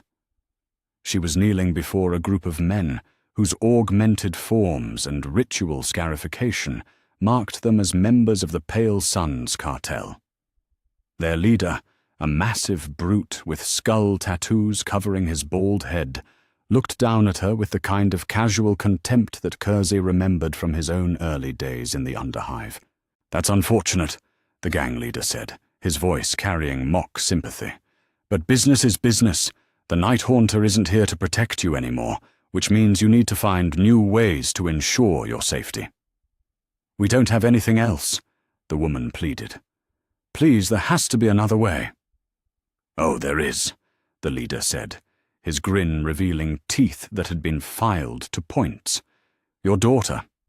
She's what, 15? 16? The flesh markets always have demand for young product." The woman's scream of horror was cut short by a backhand that sent her sprawling across the tunnel floor. Around her, the gang members laughed with the kind of casual cruelty that had once been commonplace in every corner of Nostramo, before the Night Haunter had taught them to fear the consequences of such behavior.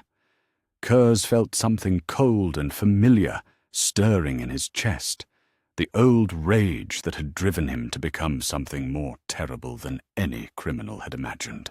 It would be so easy to step from the shadows, to remind these fools why his name had once been whispered in terror throughout every hive in the city. 5 seconds of violence, and this particular problem would be solved permanently. But violence would also mean abandoning the surgical precision he was trying to develop, would mean reverting to the methods that had worked, but had never built anything lasting. Instead, he activated his Voxcaster and sent a narrow beam transmission to the Night Lord's units he had positioned throughout the hive. "Target acquired," he whispered. "Pale Sun's leadership. Coordinates marked. Precision strike. Minimal collateral damage." What followed was 15 minutes of the most carefully orchestrated violence Curze had ever witnessed.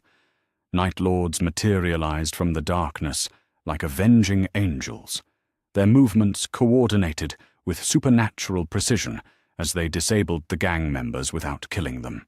Weapons were destroyed, communications were severed, and the criminal leadership found themselves trussed and helpless before they fully understood what was happening. When the dust settled, the woman and her family were safe. The gang members were in custody, and not a single shot had been fired that might have endangered innocent bystanders. It was, by any objective measure, a perfect operation.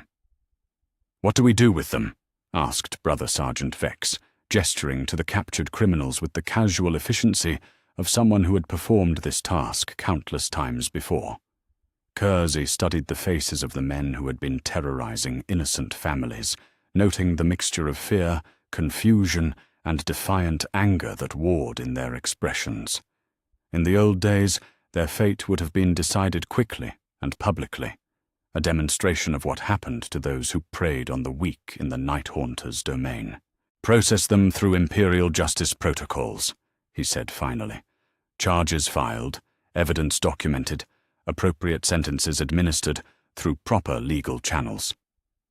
The silence that followed was profound and dangerous. Curze could feel the confusion radiating from his sons, could sense their struggle to understand why their father was choosing bureaucracy over the swift justice that had always characterized their legion's approach to criminal punishment. "My lord," Vex said carefully, "Imperial justice protocols on Nostramo are compromised. The judicial system is riddled with corruption. The enforcement apparatus has been captured by criminal interests. If we rely on legal channels, they'll be back on the streets within a week," Curze finished, feeling the weight of the problem settling over him like a burial shroud. "I know." But he also knew that reverting to immediate execution would mean abandoning the principles he was trying to develop, would mean teaching his sons that mercy was a luxury that could be discarded whenever it became inconvenient. The vision of light had shown him a different path, but that path seemed to require navigating contradictions that threatened to tear him apart. "Maintain surveillance," he ordered. "If they return to criminal activity, we'll address it appropriately." "And if they hurt someone while we're maintaining surveillance?" Vex asked, his voice carefully neutral, but carrying implications that struck Curze like physical blows. "Then we'll deal with the consequences of that choice," Curze said, though even as he spoke the words, he wondered if he was being wise or simply naive. 3 days later, he had his answer. The call came through the Night Lord's monitoring network at 0347 hours local time, a desperate transmission from one of the Underhive districts they had been watching. The voice was young, terrified, and heartbreakingly familiar. The daughter of the woman they had saved from the Pale Suns 3 days earlier. "Please," she was sobbing into a stolen Voxcaster. "They came back. They killed Mama and Papa and took me and my brother. They said the Night Haunter doesn't have the stomach for real justice anymore. They said they're going to make an example." The transmission cut off in a burst of static, leaving Curze alone with the sound of his own breathing and the weight of consequences he had tried to avoid. He stood in the center of his command post, feeling the attention of every Night Lord in the chamber, focused on him with laser intensity, knowing that they were all thinking the same thing he was thinking. He had chosen mercy, and innocent people had died for it. "Orders, my lord?" Sevatar asked quietly, his voice carrying none of the judgment Curze had expected, but somehow making the question more terrible for its neutrality. Curze closed his eyes and reached out with his precognitive abilities, seeking some glimpse of the paths that lay before him. What he saw was a branching moment, one future where he continued his attempts at measured justice and watched Nostramo slide deeper into chaos, and another where he unleashed the Night Haunter in all his terrible glory, and watched the planet tremble once again under the weight of absolute fear. In the first future, more families died while he struggled to find a perfect solution that might not exist. In the second, order was restored through methods that turned him back into the monster he was trying to stop being. Neither path offered redemption. Neither future promised light. But one of them would save lives in the immediate term, even if it cost him his soul in the long run. "Prepare all units for immediate deployment," Curze said, his voice carrying the kind of cold finality that had once made planets surrender rather than face the Night Lords in open combat. "Find the Pale Suns. Find them all." "Rules of engagement, my lord?" Curze opened his eyes and looked at Sevatar, seeing his own reflection in his first captain's pale gaze. For a moment, he felt the weight of possibility pressing against him, the chance to try once more for surgical precision, measured response, the kind of justice that built rather than simply destroyed. Then he thought of the girl's voice, of the terror and betrayal he had heard in those final seconds of transmission, of the innocent blood that had been spilled because he had believed that mercy was always the answer. "No survivors," he said, and felt something that might have been his soul crack under the weight of necessary choice. "Make it clear that the Night Haunter has returned. Make it clear what happens to those who harm the innocent in my domain." "And the other gangs, my lord? The Crimson Chain, the Skull Brotherhood?" "The same message applies to all of them," Curze said, his voice dropping to the tone that had once made hardened criminals weep with terror. "Nostromo will remember why they learned to fear the dark." As his officers dispersed to carry out their orders, Curze remained in the command post, staring at the tactical display that showed his homeworld spread out before him like a diseased organism waiting for surgery. In a few hours the Night Lords would begin their work, and Nostromo would learn once again what it meant to live under the rule of the Night Haunter. The innocent would be protected, order would be restored, and he would be one step closer to becoming the monster he had been trying to escape. But perhaps, he thought with bitter irony, that was simply the price of ensuring that little girls didn't have to die for their father's poverty. Outside the command post, Nostromo turned in its endless night, unaware that the darkness was about to become something far more terrible than simple absence of light. Chapter 7. The middle path, the silence that had fallen over Nostromo's underhive, was absolute and terrible, the kind of quiet that came only after something so shocking had occurred that even the planet's endless industrial noise seemed to pause in recognition. For 3 days, the Night Lords had moved through the criminal districts like avenging angels, their work methodical and merciless. When it was finished, the major gang structures that had terrorized the population for months had been eliminated so thoroughly that even their names had become whispered curses. Konrad Curze stood in what had once been the Pale Sun's primary stronghold, now a charnel house that bore mute testimony to what happened when the Night Haunter's patience finally snapped. The walls were decorated with the remains of those who had thought themselves beyond justice, their bodies arranged in patterns that told a story of systematic retribution that would be read and understood by every criminal on Nostromo. It had been efficient. It had been effective. It had restored order to a dozen districts in a matter of hours, and it had felt like damnation. "The message has been received, my lord," Sevatar reported, his voice carrying the flat professionalism that Night Lords used when discussing necessary but unpleasant work. "Street crime is down 90% across all monitored sectors. The remaining gangs have either disbanded or gone so deep underground that they're effectively neutralized." Curze nodded, though his attention was focused less on the tactical success and more on the way his own hands looked in the dim light filtering through the stronghold's broken windows. They were clean now, the blood washed away with the kind of methodical care that spoke of long practice.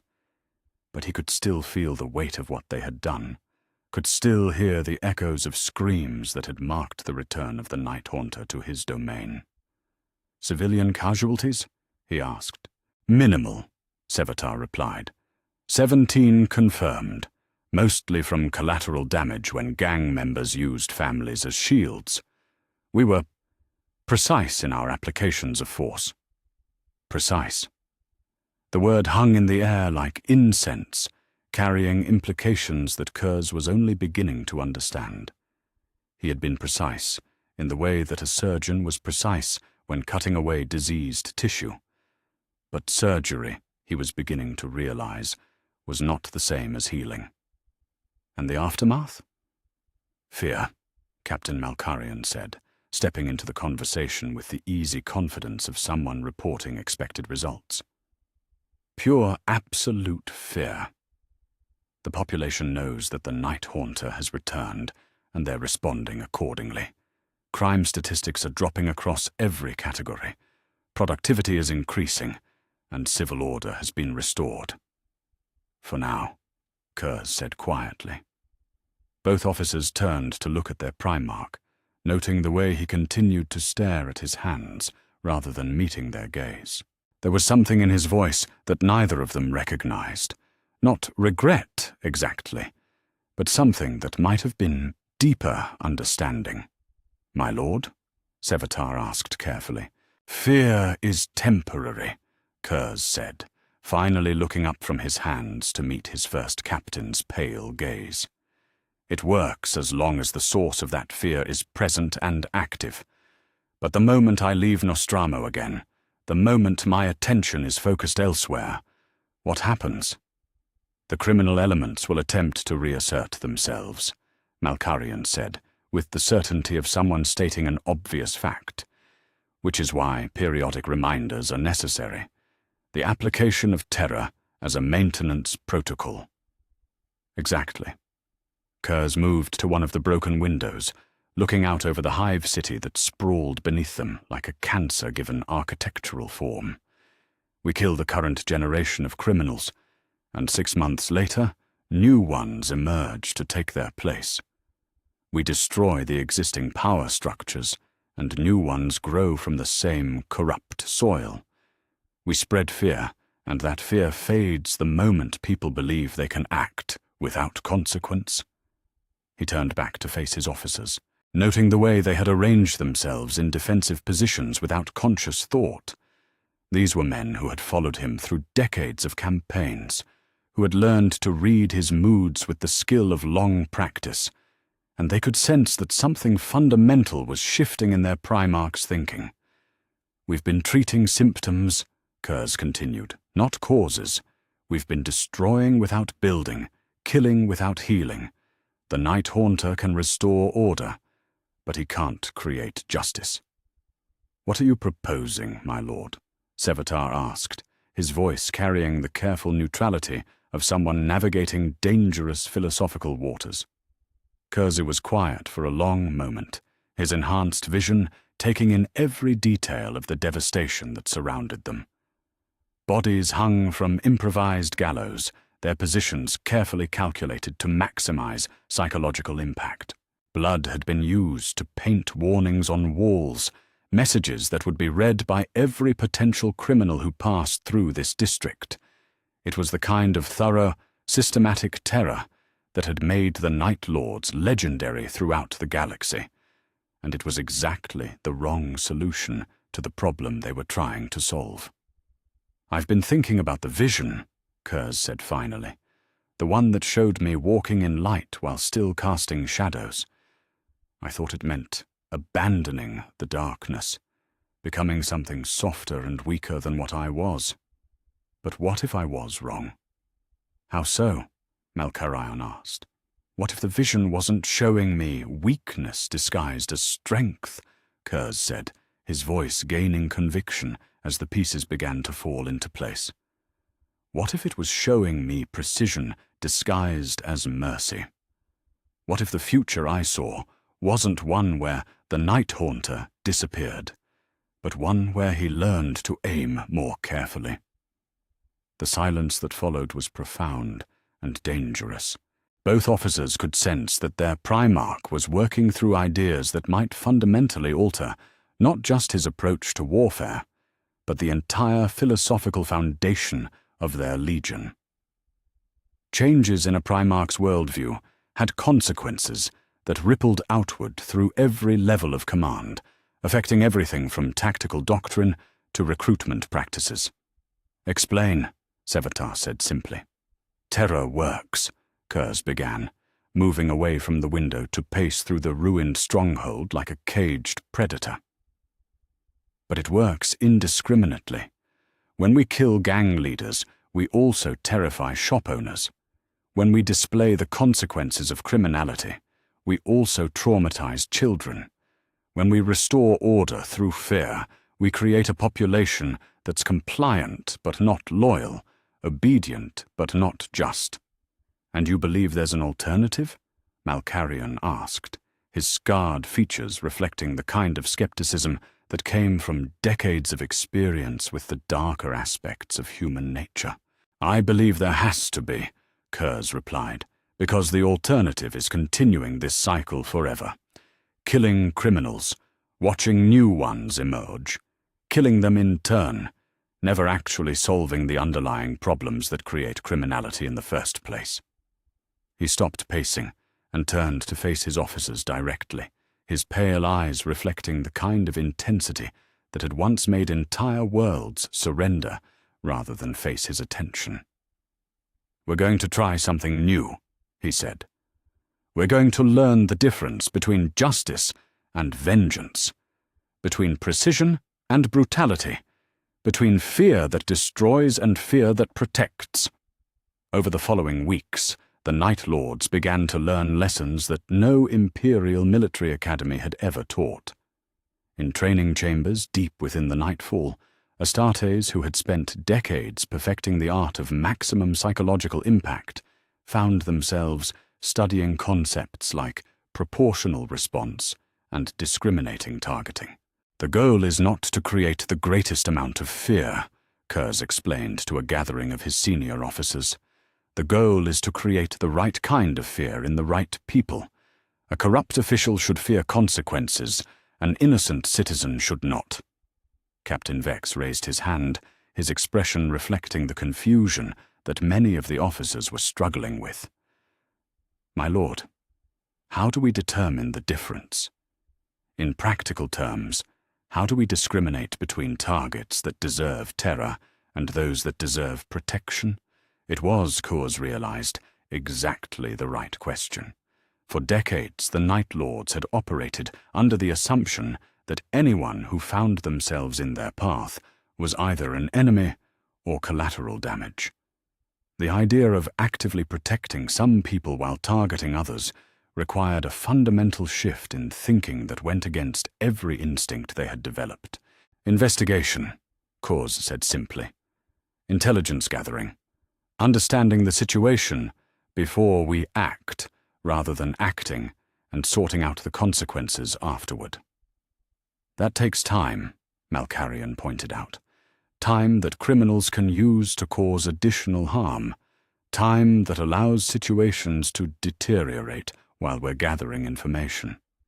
"Yes," Curze agreed. "It does. And that's the price we pay for precision. The question is whether we're willing to pay it." The first test of the new approach came when reports reached the Night Lords of Corruption in Hive Septus, a secondary population center where local officials were demanding bribes from families seeking basic imperial services. Under the old doctrine, the response would have been swift and terrible. Public executions of the corrupt officials, followed by displays designed to ensure that their replacements understood the consequences of similar behavior. Instead, Curze ordered investigation. Brother Sergeant Korith, recently recovered from his injuries on Zerath Prime, led a team of Night Lords in gathering evidence of the corruption.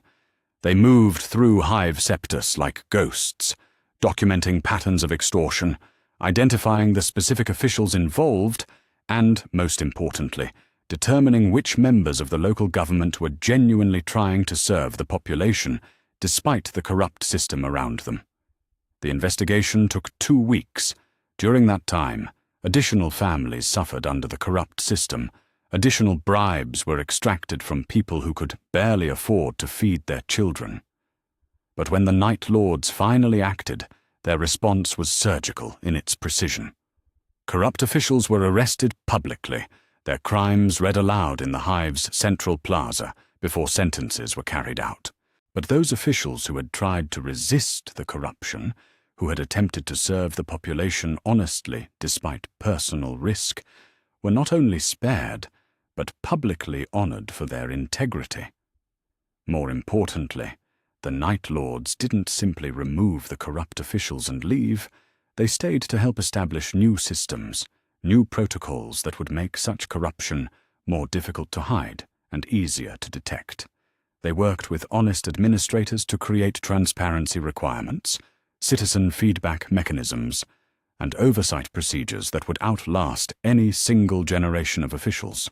"You're building institutions," Sevatar observed, watching his Primarch review the new administrative protocols that were being implemented throughout Hive Septus. "Creating systems that function independently of our presence." "Yes," Curze replied, noting the surprise in his first captain's voice. "That's exactly what I'm doing. Terror can destroy corrupt systems, but it can't create honest ones.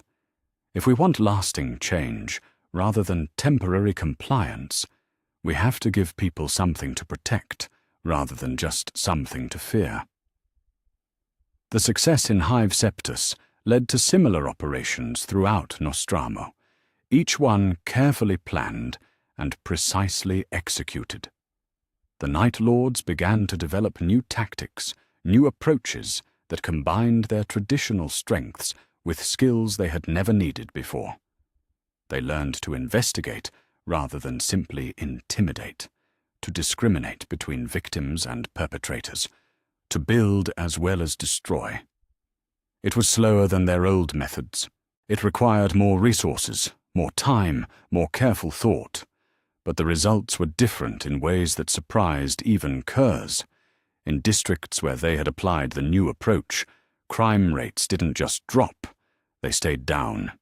Citizens began to cooperate with investigations rather than simply cowering in fear. Most remarkably, some individuals began to volunteer for positions in the new administrative structures, drawn by the possibility of serving something greater than their own immediate survival. "It's working," Captain Malkarian admitted, though his voice carried more surprise than satisfaction.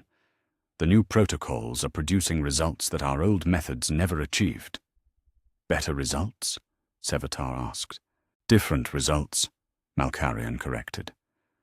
"More sustainable results. The fear is still there, but it's focused. People are afraid of breaking the law, not afraid of existing. They're afraid of corruption, not afraid of cooperation." Curze nodded, feeling something that might have been hope stirring in his chest. For the first time since his reunion with the Emperor, he was beginning to understand what the vision had been trying to show him. The Konrad Curze who walked in light hadn't abandoned the darkness. He had learned to use it with purpose instead of simply wielding it as a weapon. "The Night Haunter was never the problem," he said quietly, more to himself than to his officers. "The problem was thinking that he was the only tool available to me." As he stood in the command center of the Nightfall, looking down at reports from across Nostramo that showed steadily improving conditions, Curze felt the pieces of a larger understanding falling into place. Justice wasn't the absence of fear. It was fear applied with precision and purpose. Redemption wasn't abandoning his nature. It was learning to use that nature in service of something greater than simple survival. The Night Lords were still angels of fear, still the Emperor's most terrifying weapon. But now they were something else as well. Guardians of justice who used darkness to protect light. predators who hunted other predators to keep the innocent safe.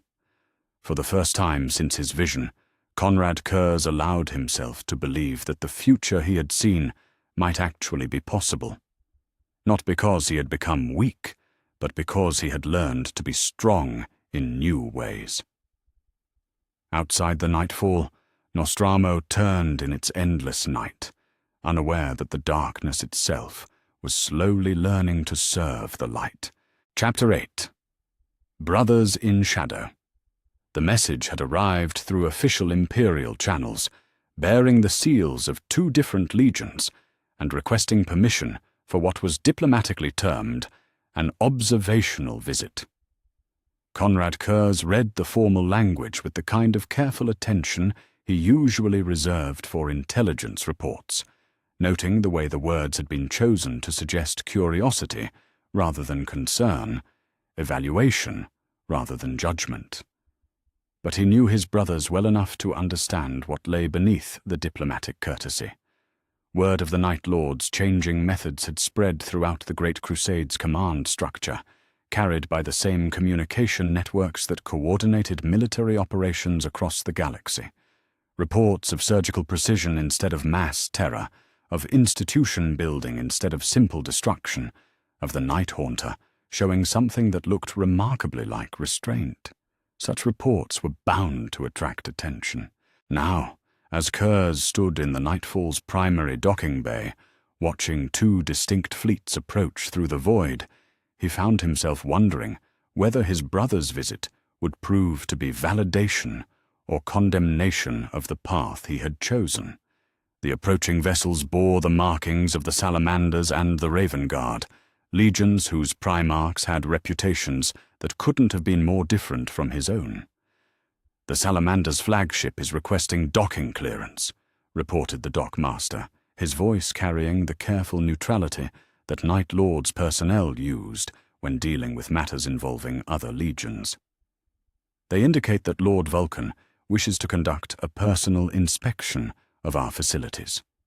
"Granted," Curze replied, noting the way his own officers had arranged themselves in defensive positions throughout the bay, despite the fact that these were supposed to be friendly visitors.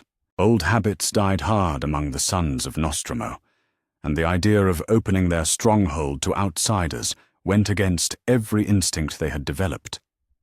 "And the Raven Guard?" "Lord Corax's compliments, and a request to observe our current operational procedures at his convenience," the dockmaster continued. "He suggests that there may be tactical innovations worthy of study." Curze almost smiled at that. Corvus Corax had always been the most diplomatic of his brothers, able to wrap even the most pointed observations in language that suggested collaboration rather than criticism.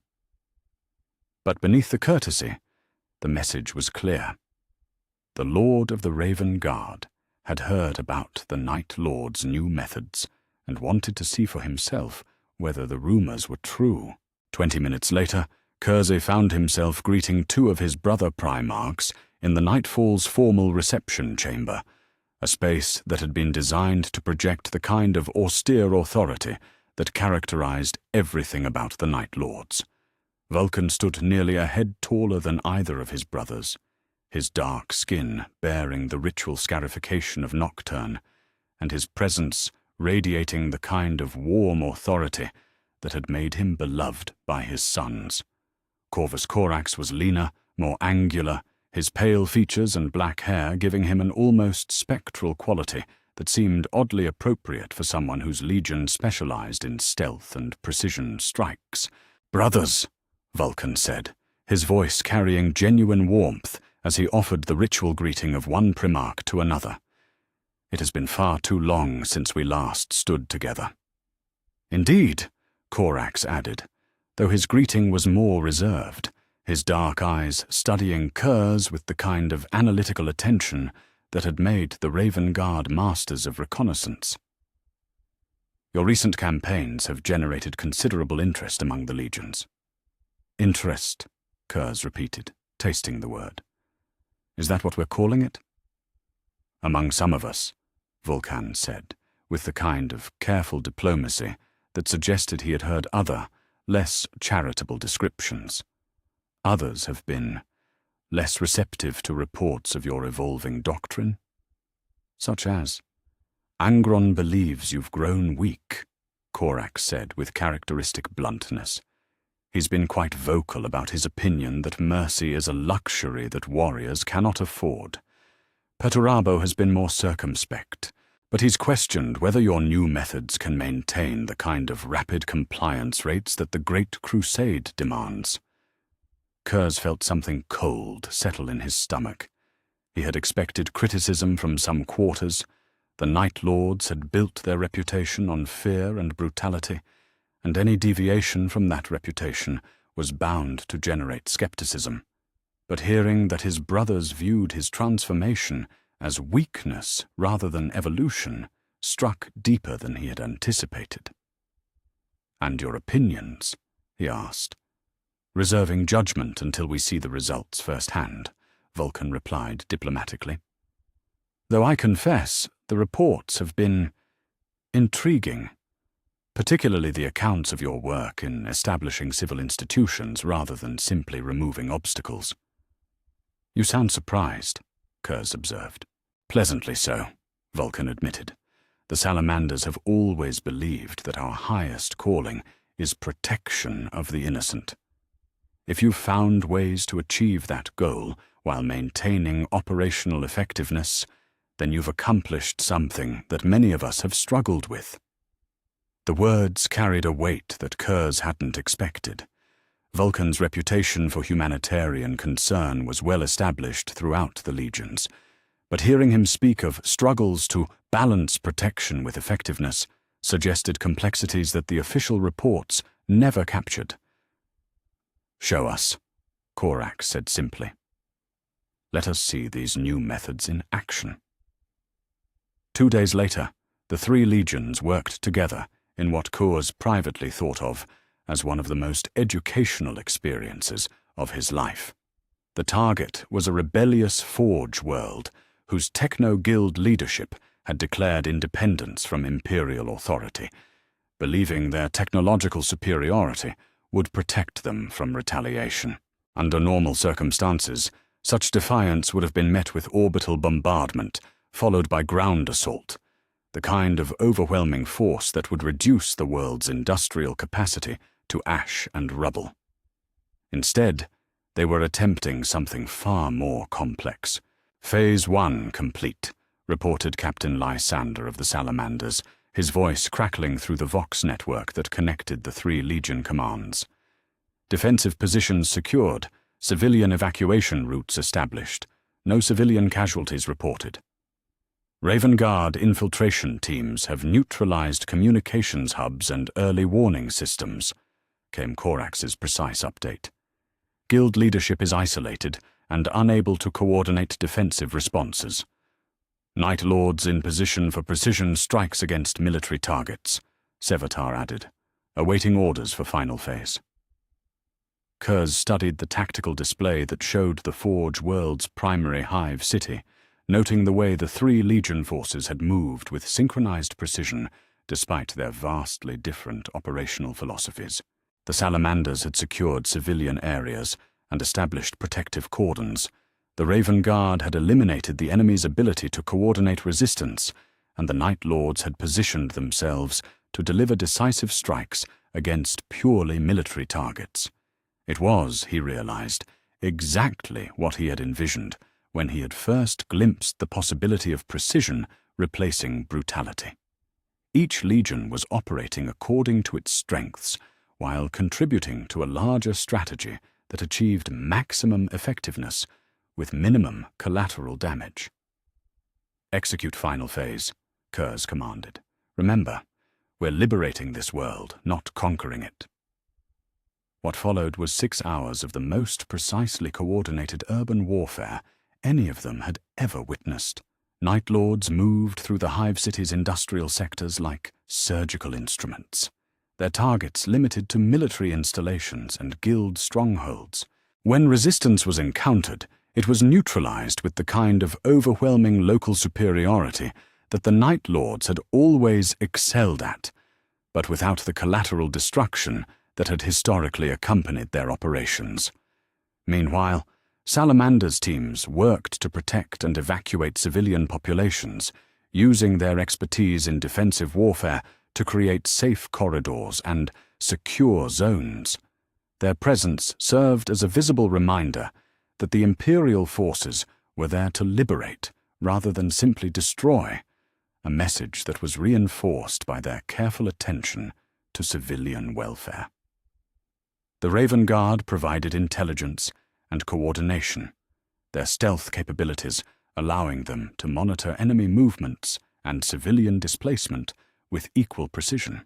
They became the nervous system of the operation, ensuring that each legion knew exactly where the others were operating and what objectives they were pursuing. When the fighting ended, the Forge World's guild leadership had been captured, their military forces neutralized, and their industrial capacity left largely intact.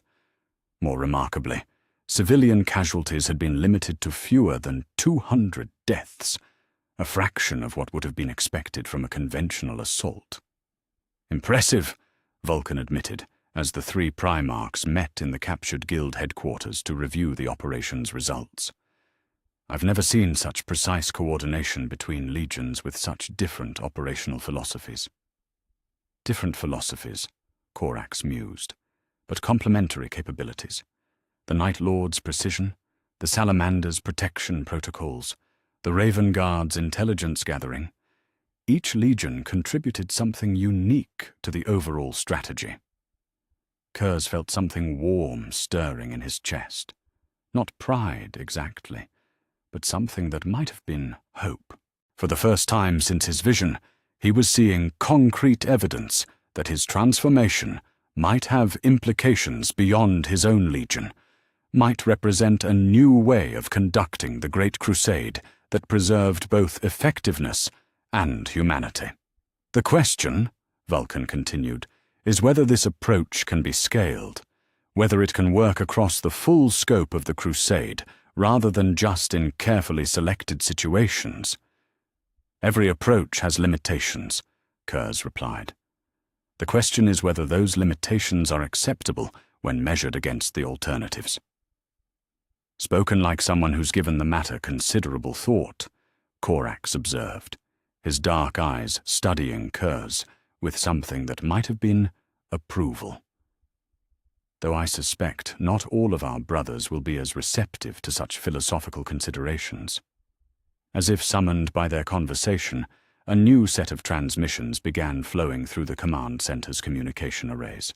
Reports from across the galaxy, carrying news of other operations and other approaches. Angron's World Eaters had achieved rapid compliance of a rebellious sector through the simple expedient of declaring that any world that required more than a day to surrender would be subjected to complete orbital bombardment. Perturabo's Iron Warriors had solved a similar problem by systematically destroying every major population center until the remaining planets capitulated out of terror. Both approaches had been faster than the careful coordination the three legions had just demonstrated. Both had achieved their strategic objectives with fewer resources and less time investment, and both had left behind worlds that would remember imperial justice as something to be feared rather than welcomed. "Efficiency has its own virtues," Vulcan said quietly, reading the same reports that Curze was reviewing. "And the Great Crusade cannot afford to spend months on every compliance action." "No," Curze agreed. "But perhaps it cannot afford not to spend the time either. How many worlds have we conquered that will rebel again the moment our attention is focused elsewhere? How many populations view imperial rule as simply another form of oppression because that's how they experienced it?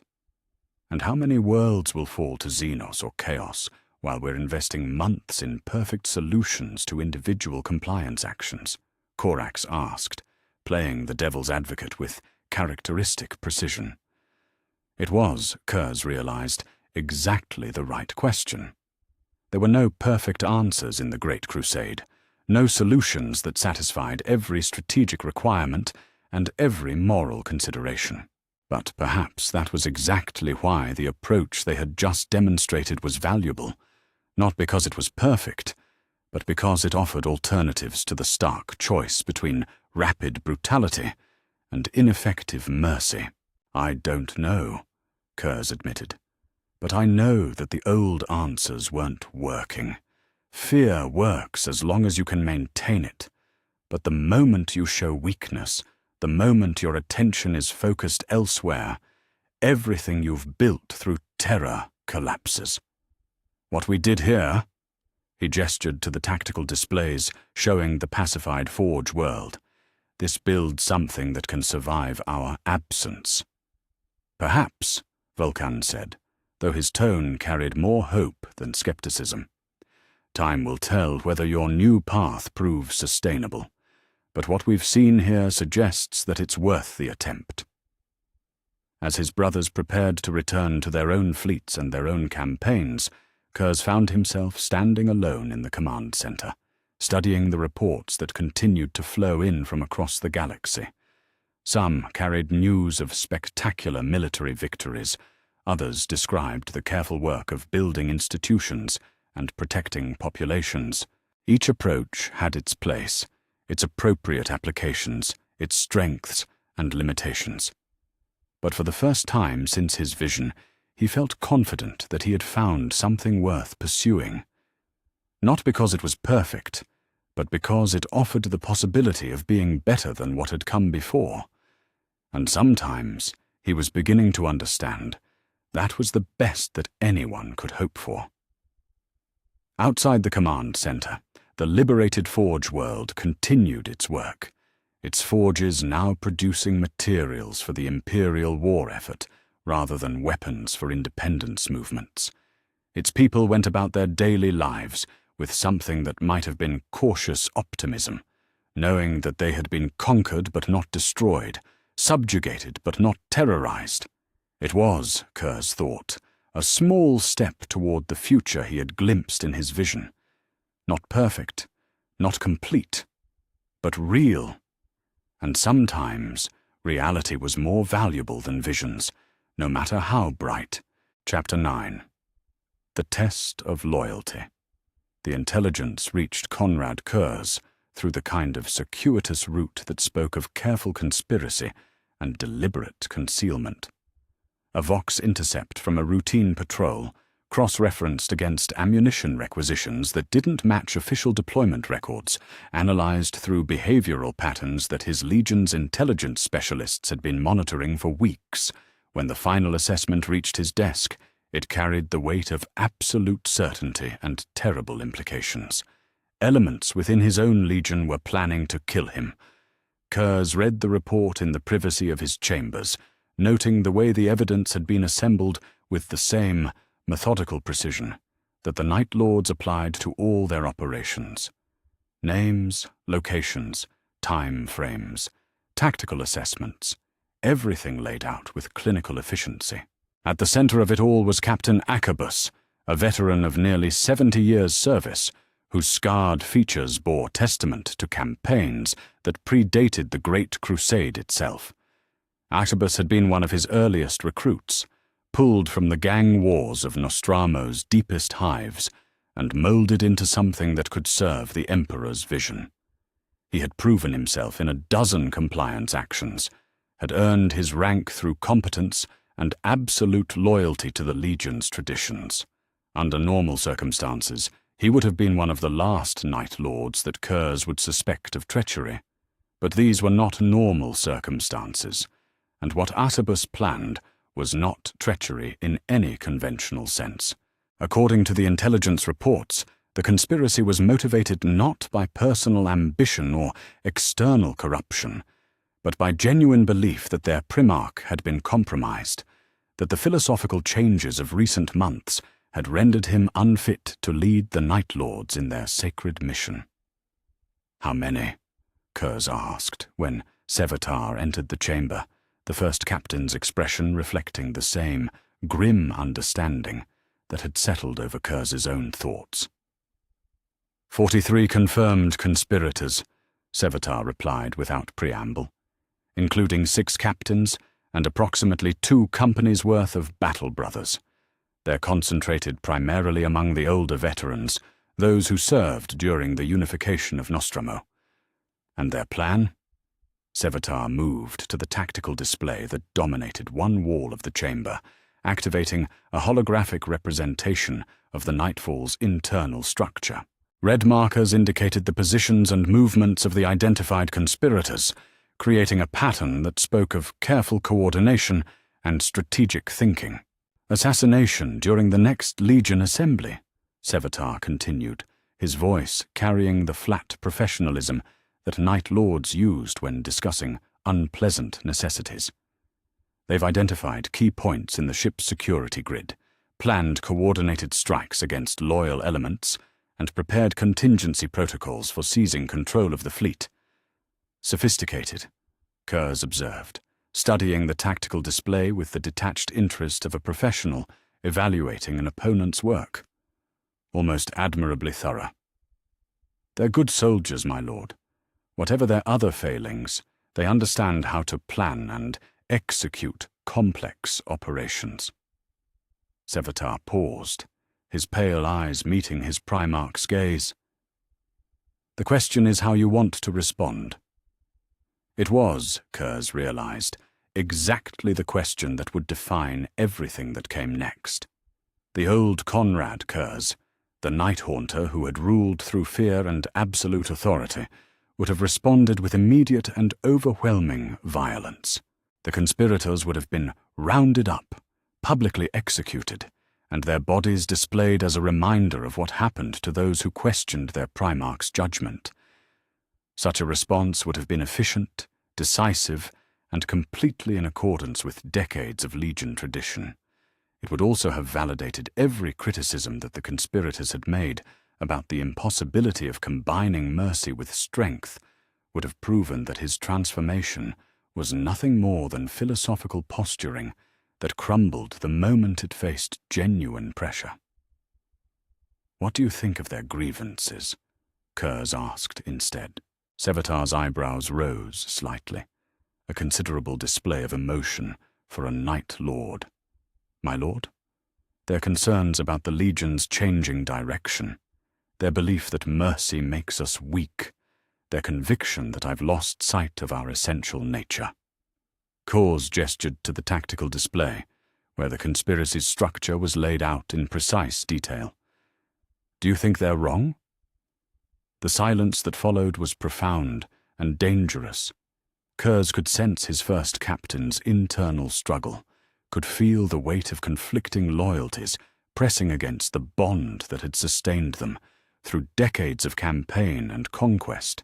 Sevatar had served as his right hand since the early days of the Legion's formation, had followed him through transformations that would have broken lesser men, had never once questioned the fundamental rightness of his Primarch's decisions.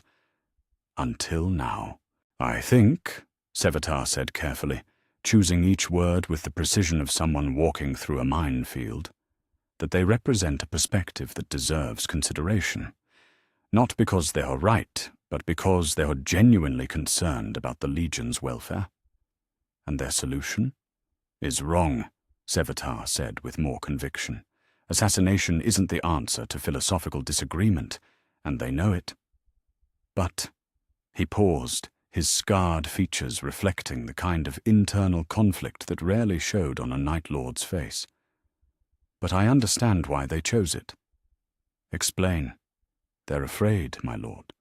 Afraid that everything they've built, everything they've sacrificed for, everything that made the Night Lords into something that mattered, that all of it is being discarded in favor of approaches they don't understand and can't accept. Sevatar moved closer to the tactical display, his finger tracing the patterns of conspiracy with something that might have been sympathy. They're not motivated by personal ambition or corruption. They're motivated by loyalty to what they believe the Legion should be. And what do you believe the Legion should be? I believe, Sevatar said quietly, that the Legion should be whatever you need it to be, my lord. If that means terror and brutality, then we are terror and brutality.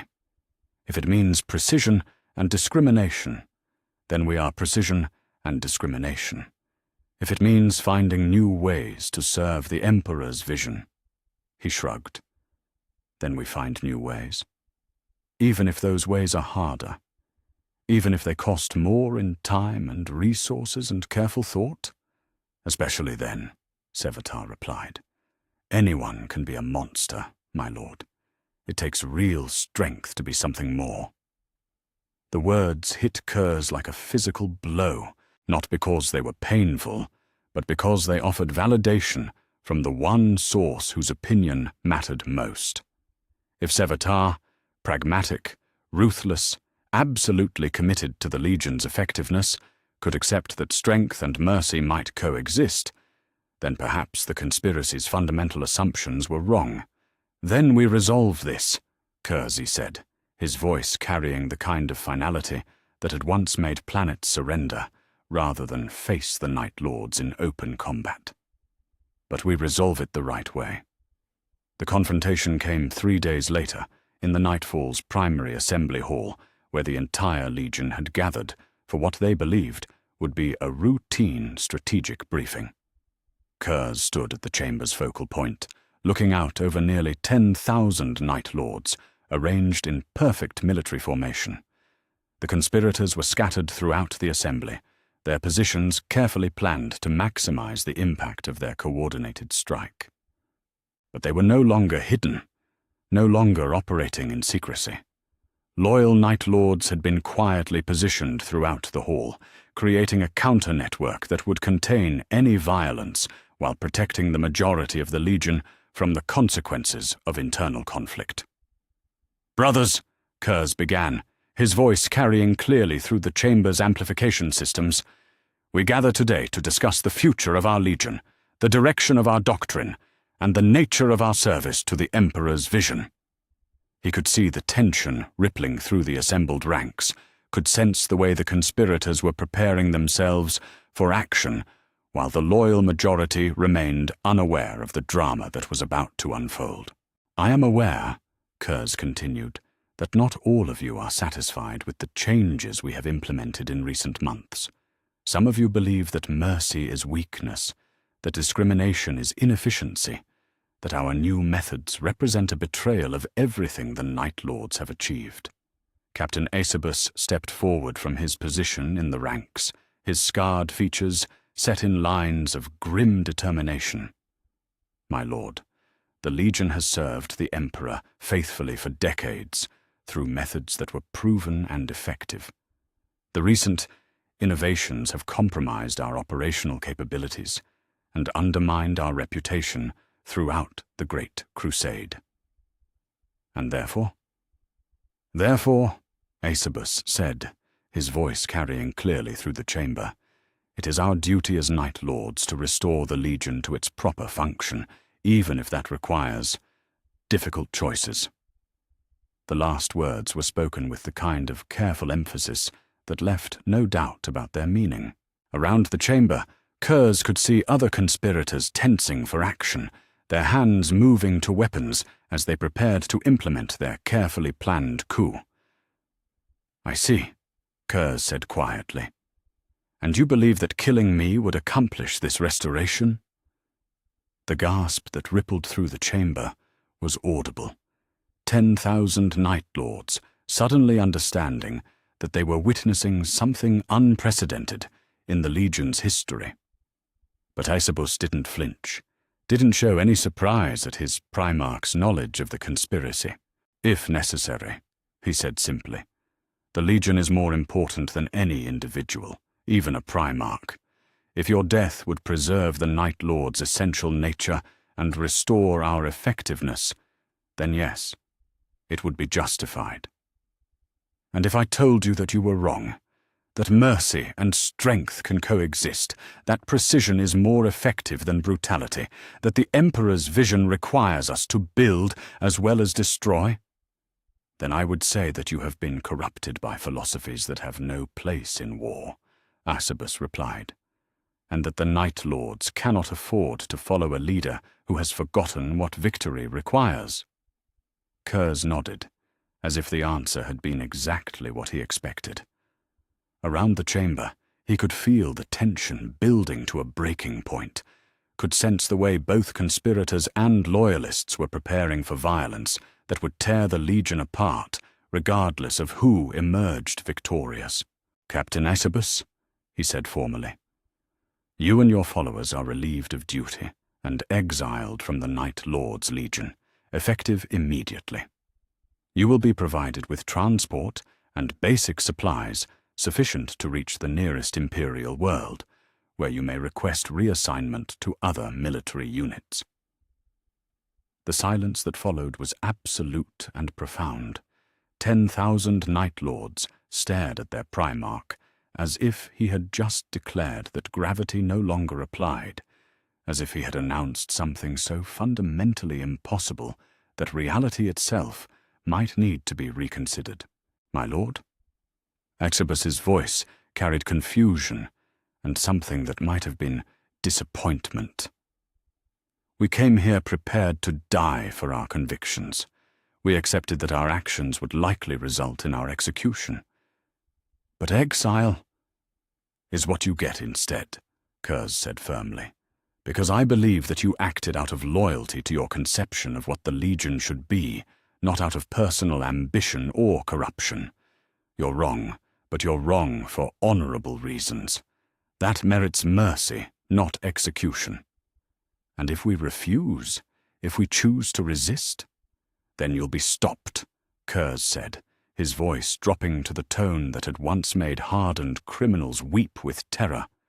"But you'll be stopped with precisely the amount of force necessary to end the threat, no more and no less, because that's what justice looks like, proportional, discriminating, and focused on the actual problem rather than the dramatic gesture." For a moment that stretched into eternity, the chamber balanced on the edge of violence. 43 Night Lords stood ready to fight and die for their vision of what the Legion should be, while nearly 10,000 others waited to see whether their Primarch's new philosophy would survive its ultimate test. Then Captain Esebus stepped back, his weapon remaining in its holster, his hands moving away from instruments of violence.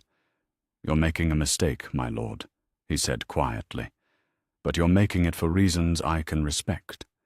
If this is how the Night Lords choose to serve the Emperor, then I hope you prove me wrong." "So do I, Captain," Curze replied. "So do I." As the conspirators were escorted from the chamber, under the watchful eyes of their former brothers, Curze found himself alone with Sevatar at the Assembly Hall's focal point. The rest of the Legion had been dismissed to process what they had witnessed, to grapple with the implications of seeing their Primarch choose mercy over vengeance, even when faced with attempted assassination. "That was either the wisest or the most foolish decision you've ever made," Sevatar observed, his voice carrying the kind of dry humor that characterized their most private conversations. "Time will tell which," Curze replied, "but at least now we know where the Legion stands. Those who couldn't accept the new path have chosen to leave rather than fight. Those who remain, they're committed to seeing where this transformation leads. Even if it leads to failure?" "Especially if it leads to failure," Curze said, feeling something that might have been relief settle into his bones. "Because failure while trying to be better is preferable to success while remaining monsters." Sevatar nodded, and in that gesture, Curze saw the final validation he had been seeking. His first captain, pragmatic, ruthless, absolutely committed to the Legion's welfare, had chosen to follow him down this new path, despite its uncertainties and dangers. Outside the Assembly Hall, the Night Lords continued their work, their mission, their service to the Emperor's vision. But now they did it with the knowledge that their Primarch had chosen mercy when he could have chosen vengeance, had shown strength precisely when his enemies expected weakness. It was, Curze thought, exactly what the vision of light had been trying to show him all along. Chapter 10. The Shadow Throne. The astropathic message from Terra had arrived with the kind of formal gravity that indicated direct involvement from the highest levels of Imperial command. When Konrad Curze read the orders in the privacy of his quarters, he found himself staring at words that would have seemed impossible just a year before. Diplomatic mediation, conflict resolution, peaceful arbitration of territorial disputes between newly compliant worlds. The Emperor, it seemed, had found new uses for the Night Haunter. The crisis centered on 2 worlds in the Ghoul Stars region, Kythera Prime and Valdris Secundus, both recently brought into Imperial compliance, and both now locked in a territorial dispute that threatened to destabilize the entire sector.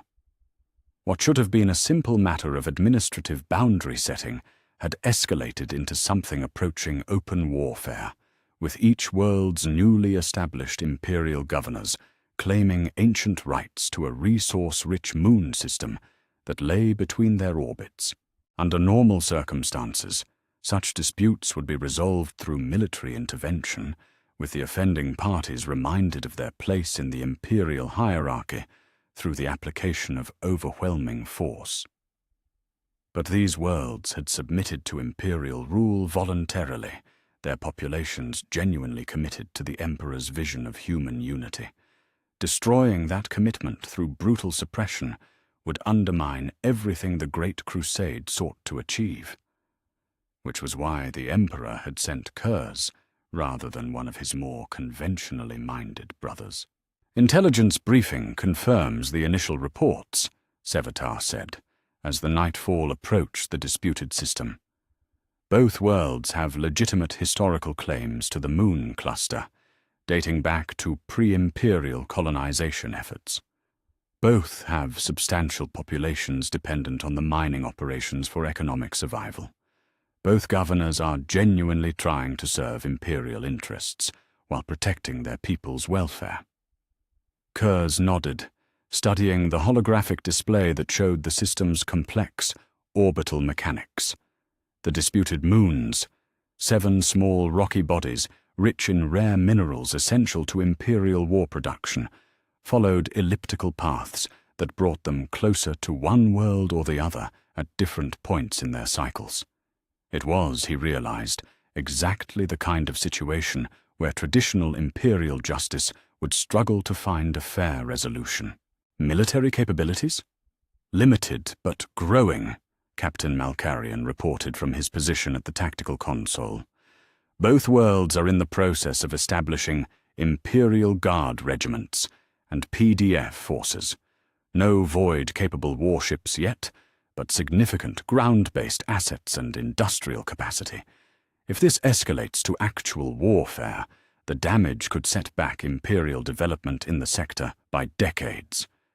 And the immediate trigger for our involvement? Border skirmishes around mining facilities, Sevatar replied grimly. 3 incidents in the past month, escalating from verbal confrontations to armed exchanges. No deaths yet, but tensions are rising. The local Imperial command believes open warfare is inevitable unless outside intervention occurs within weeks.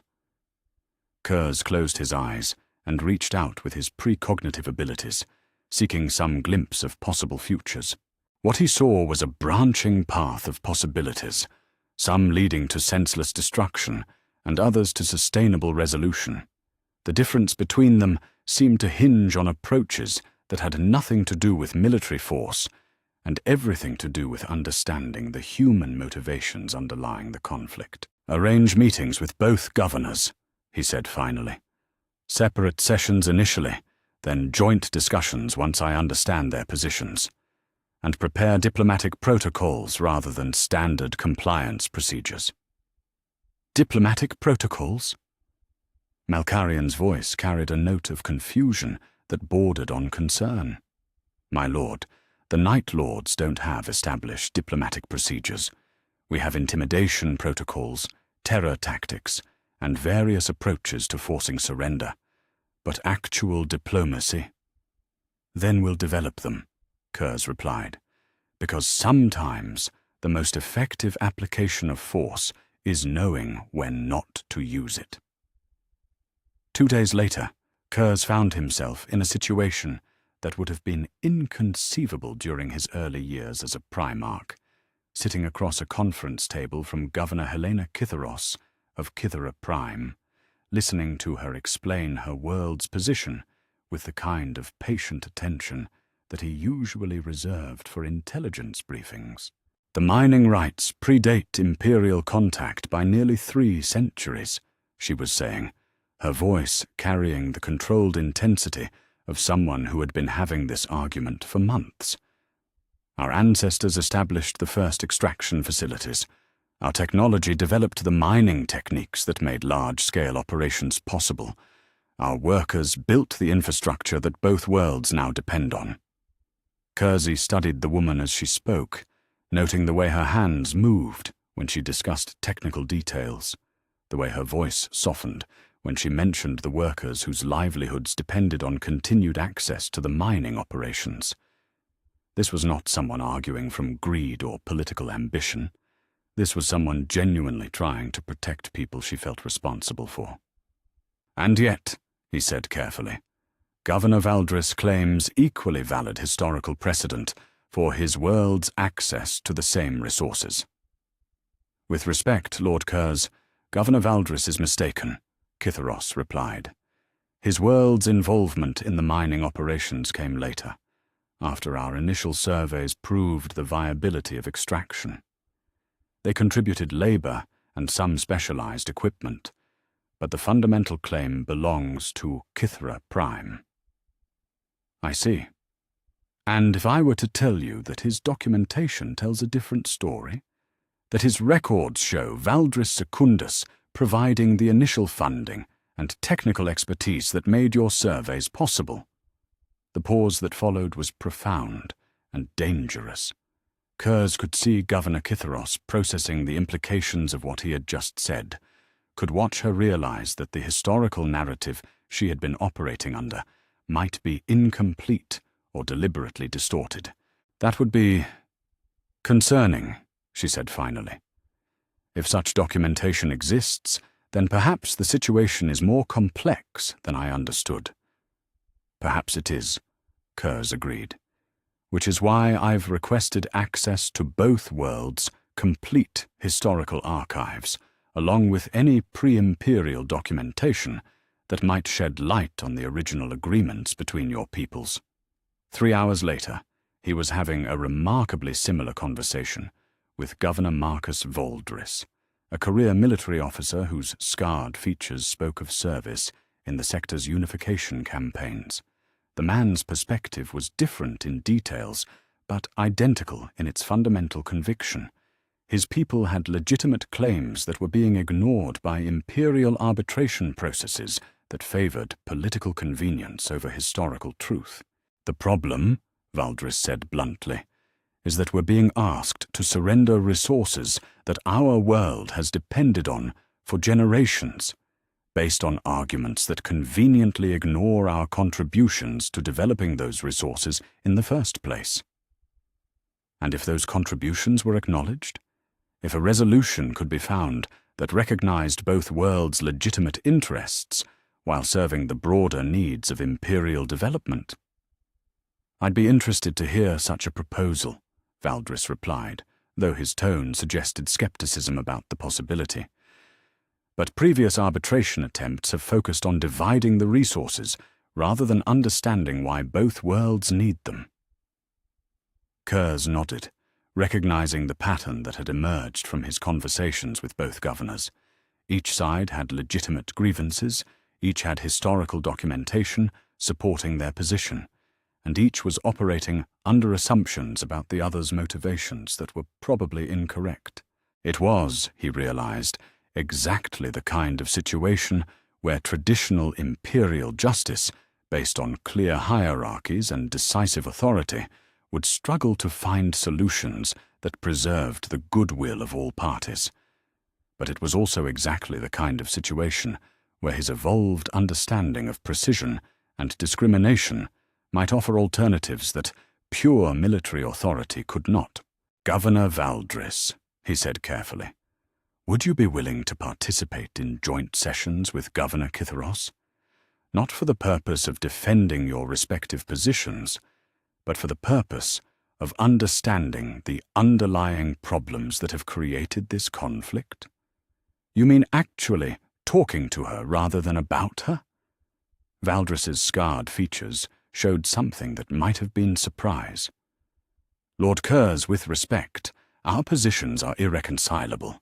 We've been trying to resolve this through normal diplomatic channels for months." "Normal diplomatic channels assume that one side must lose for the other to win," Curze replied. "I'm suggesting we explore whether there might be alternatives that neither of you has considered." The joint sessions that followed were unlike anything Curze had experienced in his decades of service to the Imperial war machine. Instead of imposing solutions through superior authority, he found himself facilitating conversations, asking questions designed to reveal hidden assumptions, encouraging both sides to explain not just what they wanted, but why they needed it. What emerged from those conversations was a picture of complexity that pure military analysis would never have revealed. Both worlds' populations had genuine historical connections to the disputed mining operations. Both had contributed essential elements to the extraction technology that made the operations profitable. Both had workforces whose specialized skills would be difficult to replace or relocate. More importantly, both worlds were struggling with problems that extended far beyond the immediate territorial dispute. Kythera Prime was dealing with industrial overcrowding that threatened environmental stability. Valdris Secundus was facing population decline as young workers emigrated to more prosperous systems. The mining dispute was as much about economic survival as it was about historical justice. "What if," Curze suggested during the third joint session, "the solution isn't to decide who owns the mining rights, but to restructure the mining operations to serve both worlds' actual needs?" "Meaning?" Governor Kitharos asked. "Meaning that we design a cooperative arrangement that addresses the underlying problems rather than just the surface dispute," Curze replied. "Valdris Secundus needs population retention and economic development. Kythera Prime needs reduced industrial pressure and environmental protection. The mining operations need stable workforce and consistent output for Imperial requirements."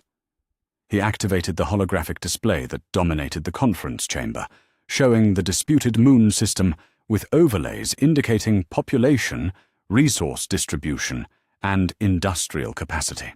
"What if we establish joint mining consortiums with profit-sharing arrangements based on actual contributions rather than historical claims?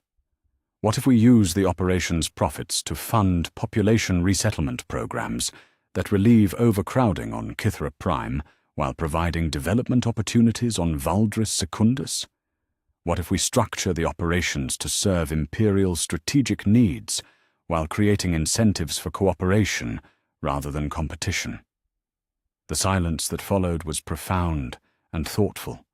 Curze could see both governors processing the implications of what he had suggested, could watch them realize that he was proposing something fundamentally different from the zero-sum calculations that had driven their conflict. "That would require trust," Governor Valdris said finally. "Trust that both sides will honor agreements. Trust that the profit-sharing calculations will be fair. Trust that Imperial oversight will prevent either side from exploiting advantages." "Yes," Curze agreed. "It would require trust, but it would also create incentives for maintaining that trust, because both sides would benefit more from cooperation than from conflict." "And enforcement?" Governor Kitharos asked. "What happens if one side violates the agreements?" "Then we address the violation through investigation and proportional response," Curze replied, "just as we would address any other criminal activity or breach of Imperial law. but the agreements themselves would be structured to make violations unlikely and cooperation profitable. 2 weeks later, the Kithra Accords were signed in a ceremony that brought together representatives from both worlds, imperial administrative officials, and observers from other systems facing similar territorial disputes. The agreements established joint mining operations with profit-sharing formulas based on contribution assessments, created worker exchange programs that addressed both worlds' demographic challenges, and implemented environmental protection standards that served as models for imperial development policies throughout the sector.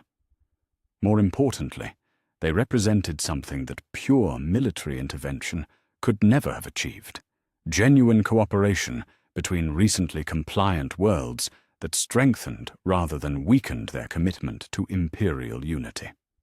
"Remarkable," came a voice from behind Curze as he reviewed the final implementation reports in his quarters aboard the Nightfall. He turned to find the holographic projection of the Emperor himself, transmitted across the galaxy through psychic resonance that defied normal communication limitations. "Father," Curze said, offering the ritual bow that protocol demanded. "I wasn't expecting direct contact." "The situation warranted personal attention," the Emperor replied, his ancient eyes studying his son's face with the kind of careful evaluation that had once made Curze deeply uncomfortable. "The reports of your mediation efforts have been illuminating. Successful, I hope." "More than successful," the Emperor said, and something in his voice carried approval that struck Curze like warmth after years of cold. "Transformative. You've demonstrated that strength and wisdom can complement rather than contradict each other, that the most effective application of power is sometimes knowing when not to use it." "The vision you showed me," Curze said carefully, "the possibility of walking in light while casting shadows, I'm beginning to understand what it meant." "Are you?" The Emperor's expression showed something that might have been satisfaction. "Then tell me what you see when you look at your future now." Curze closed his eyes and reached out with his precognitive abilities, seeking the same glimpses of possibility that had tormented and guided him throughout his life. But instead of the dark certainties that had always characterized his visions, he found something different: branching possibilities, multiple futures that depended on choices yet to be made, paths that led toward light as well as darkness. "I see options," he said quietly. "Alternatives. The possibility that the Night Haunter and the Guardian can be the same person, serving the same purpose through different means." "And what purpose is that?" "Justice," Curze replied without hesitation. "Not vengeance disguised as justice, not fear imposed through violence, but actual justice that protects the innocent and constrains the guilty while building something worthy of protection." The Emperor nodded, his ancient features reflecting something that might have been pride. "Then you have learned what I hoped you would learn, my son. That darkness serves light best when it understands what light truly means." As the holographic projection faded, leaving Curze alone with his thoughts and his responsibilities, he felt something settle into his soul that he had never experienced before: the quiet confidence that came from finding one's true purpose. The Night Haunter would always be part of him, would always be available when the galaxy's dangers required that particular kind of response. But now he was something more as well: a guardian who understood that the most important shadows were the ones that protected rather than threatened, the ones that served justice rather than simply imposing order. Outside his quarters, the Nightfall continued its journey through the void, carrying the Night Lords toward whatever challenges awaited in the Emperor's endless war. But now they traveled with the knowledge that their Primarch had found a way to serve the light without abandoning the darkness, to be both predator and protector, as circumstances required.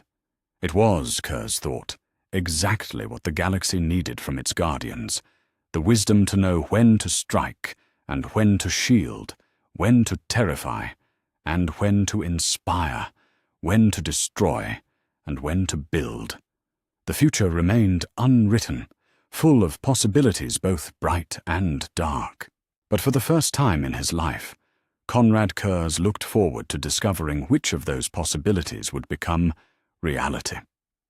Chapter 11. The Prophet's Warning. The meditation chamber aboard the Nightfall had become a sanctuary of sorts, a place where Konrad Curze could retreat from the endless demands of command and seek the kind of clarity that only came through communion with the deeper currents of the universe. It was here that he had first experienced the vision of light that had changed everything, and it was here that he now sought guidance as the Night Lords prepared for their next assignment in the Emperor's endless war. The chamber was austere by design, containing nothing that might distract from the process of opening his mind to the precognitive currents that flowed through the warp like rivers of possibility. A simple chair, a meditation focus carved from Nostraman obsidian, and the kind of profound silence that could only be achieved in the depths of a starship traveling between the stars. Curze settled into his familiar position and allowed his consciousness to drift, following the pathways that had become as natural to him as breathing. For months now, his visions had been different, less certain, more hopeful, showing possibilities rather than inevitabilities. The transformation of his understanding had seemed to alter the very nature of his gift, opening futures that had once appeared closed. But tonight, something was wrong. The darkness that had always preceded his most terrible visions was returning, pressing against his consciousness with the weight of absolute certainty. He tried to resist it, tried to maintain the lighter touch that had characterized his recent precognitive experiences, but the vision demanded acknowledgement with a force that reminded him of his earliest days on Nostromo. When the images finally came, they struck him like physical blows. He saw Horus, beloved Horus, the War Master, the Emperor's chosen son, standing in a throne room that pulsed with unnatural energies. But this was not the Horus that Curze knew from decades of brotherhood and cooperation. This figure was changed, corrupted, his features bearing marks of allegiance to powers that no loyal servant of the Emperor would ever acknowledge. The vision shifted, and Curze saw other faces he recognized. Angron, his features twisted with rage that went beyond even his usual fury. Perturabo, his cold intellect turned to purposes of destruction and spite. Fulgrim, beautiful Fulgrim, transformed into something that made mockery of everything the Emperor's children had once represented. Mortarion, Magnus, Alpharius. Each image was accompanied by the kind of certainty that had always characterized his darkest visions. These were not possibilities. They were inevitabilities, futures that would come to pass with the same terrible precision that had marked every prediction his gift had ever offered. But worse than the betrayals themselves was what came next. Terra under siege, the very heart of the Imperium, burning under assault from forces that should have been its greatest defenders. The walls of the Imperial Palace shattered by weapons that bore the mark of his brother's genius. The Emperor himself, locked in combat with the son he had loved most, while the galaxy burned around them. Curze jerked out of the vision with a gasp that echoed through the meditation chamber like a scream. His hands were shaking, his enhanced physiology struggling to process the psychological trauma of what he had witnessed. In all his years of terrible prescience, he had never seen anything that compared to the scope of the catastrophe that awaited. The Great Crusade would end in civil war. The Emporium would tear itself apart. His brothers, his own family, would become the instruments of humanity's destruction, and through it all, he could see no trace of his own presence. Whether he lived or died, whether he fought for loyalty or fell to corruption, seemed to make no difference to the terrible inevitability of what was coming. For hours afterward, Curze sat in the darkness of his meditation chamber, trying to understand what he had seen and what it meant. The visions had never lied to him before, had never shown him possibilities that failed to manifest in reality. If what he had witnessed was true, then everything the Emperor had built, everything the Great Crusade sought to achieve, was doomed to failure. But there was something else, something that troubled him even more than the scope of the coming catastrophe. In all his visions of personal doom and destruction, he had learned to accept the inevitability of fate. But this was different. This was a future that depended on choices his brothers had not yet made, on corruption that had not yet taken hold, on betrayals that existed only in potential, which raised the terrible question: if he warned the Emperor, if he shared what he had seen, would that prevent the catastrophe or cause it? The philosophical implications made his head spin. His visions had always shown him things that would happen, but they had never before shown him things that might be prevented through foreknowledge. The nature of his gift seemed to be changing again, evolving in ways that challenged everything he thought he understood about fate and choice. 3 days later, he made his decision. The Emperor received him in the private chambers aboard the flagship Bucephalus, a space that reflected the austere magnificence that characterized everything about the master of mankind. When Curze entered, he found his father standing before a holographic display of the galaxy, studying the patterns of conquest and compliance that marked the Great Crusade's inexorable progress. "My son," the Emperor said, without turning from the display, "your request for private audience was unexpected. I trust there are no problems with your recent assignments." "None with the assignments themselves," Curze replied carefully. "But I have received visions that require your attention." "Ah."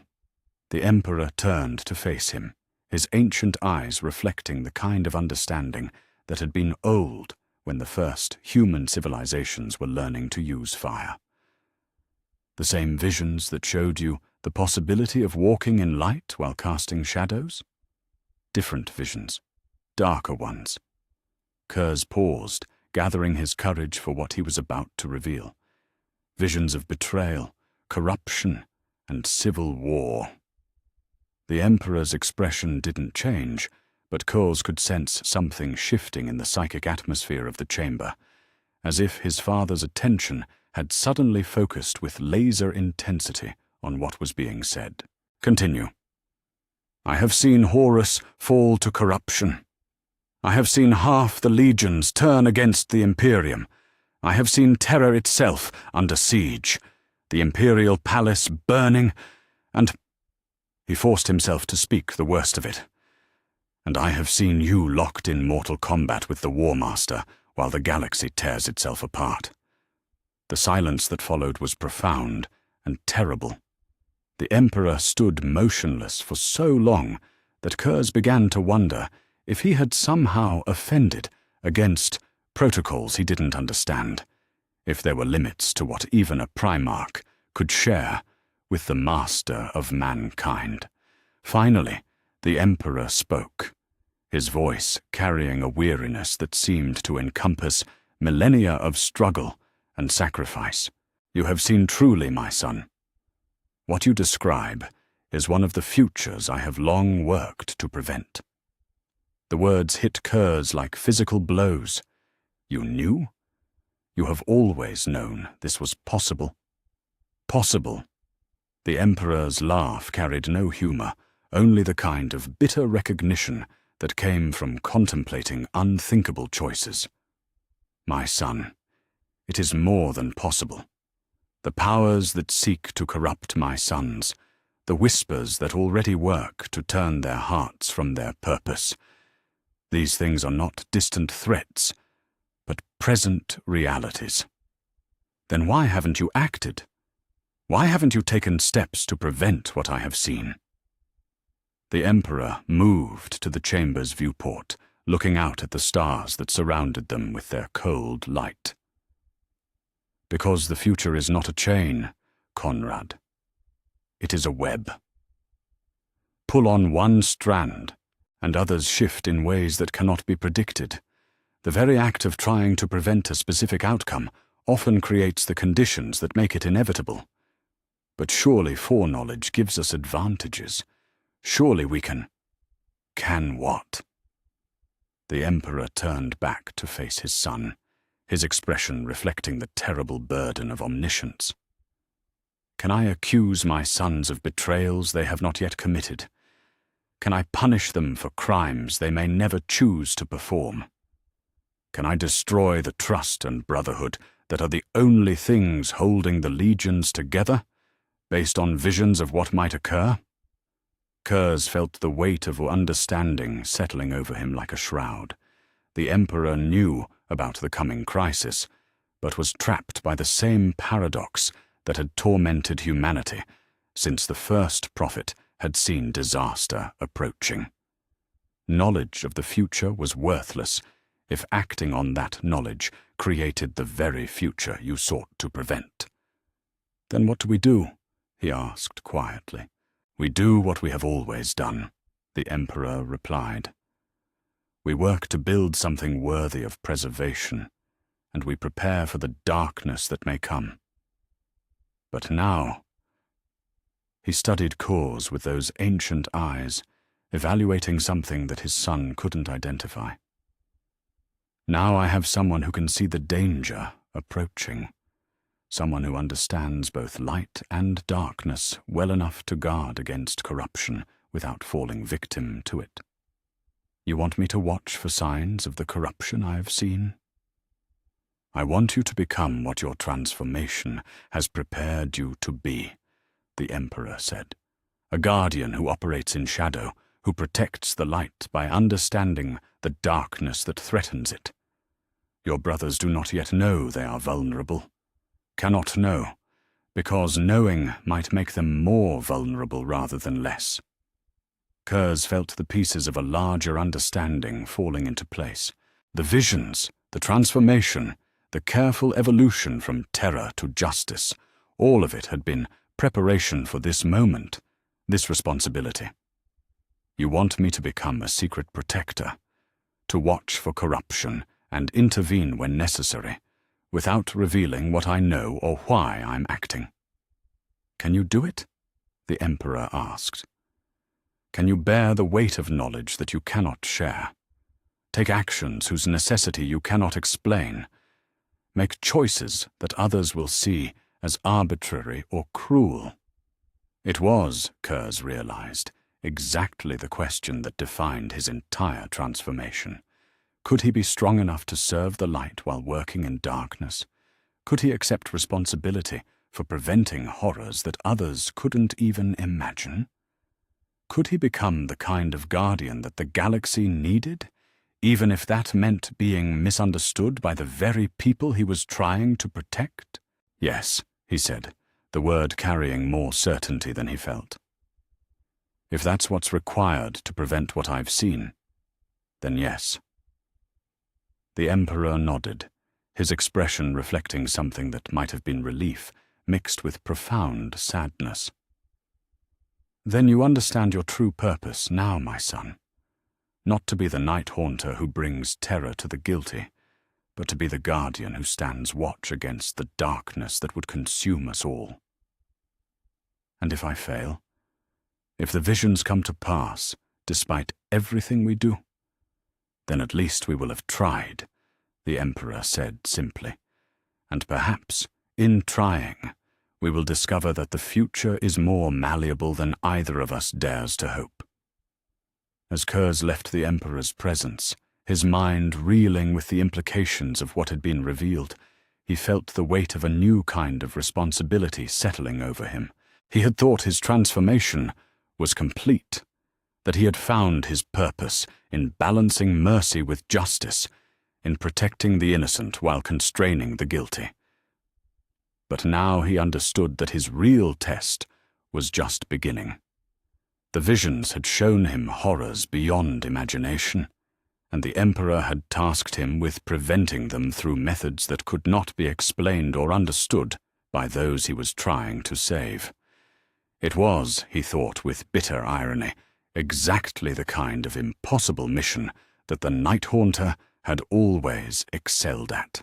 The difference was that now he understood why the darkness was necessary, not as an end in itself, but as a means of preserving something infinitely more valuable than his own peace of mind.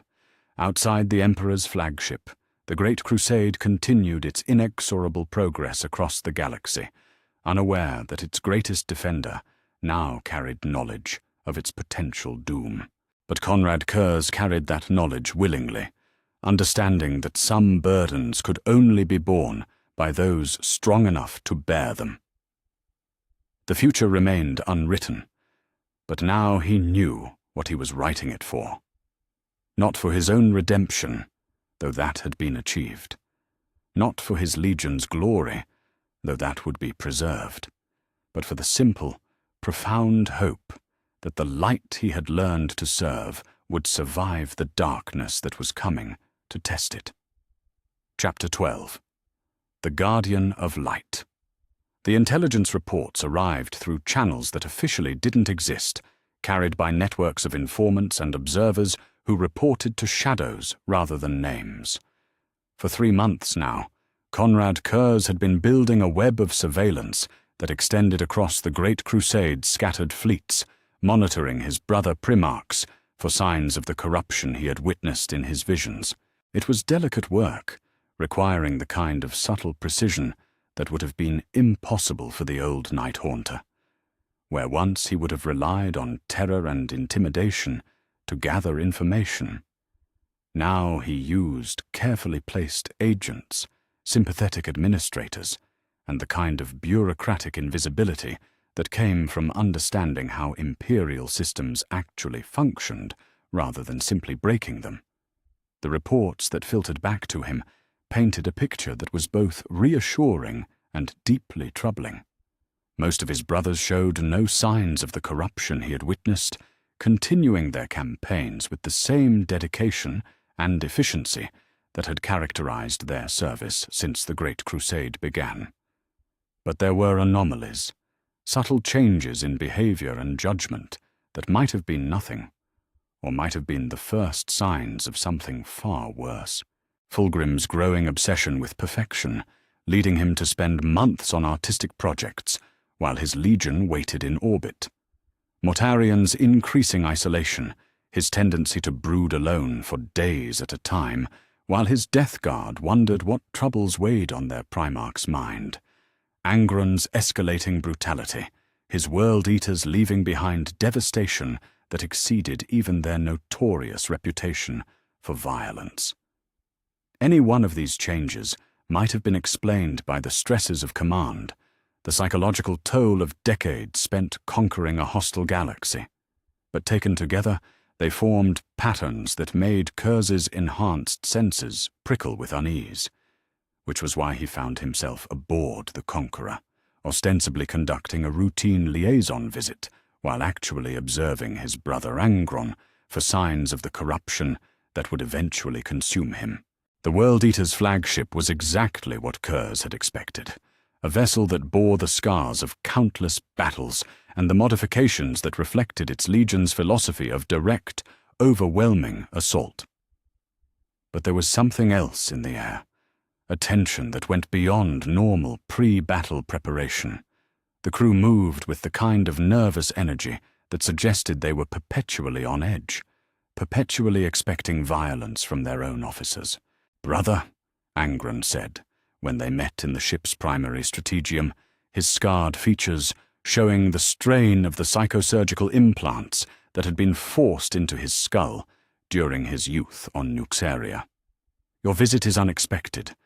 I wasn't aware that the Night Lords had operations in this sector.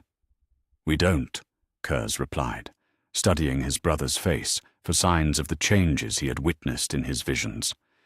I came because I was concerned about reports of your recent campaigns, the casualty figures, the intensity of your responses to resistance.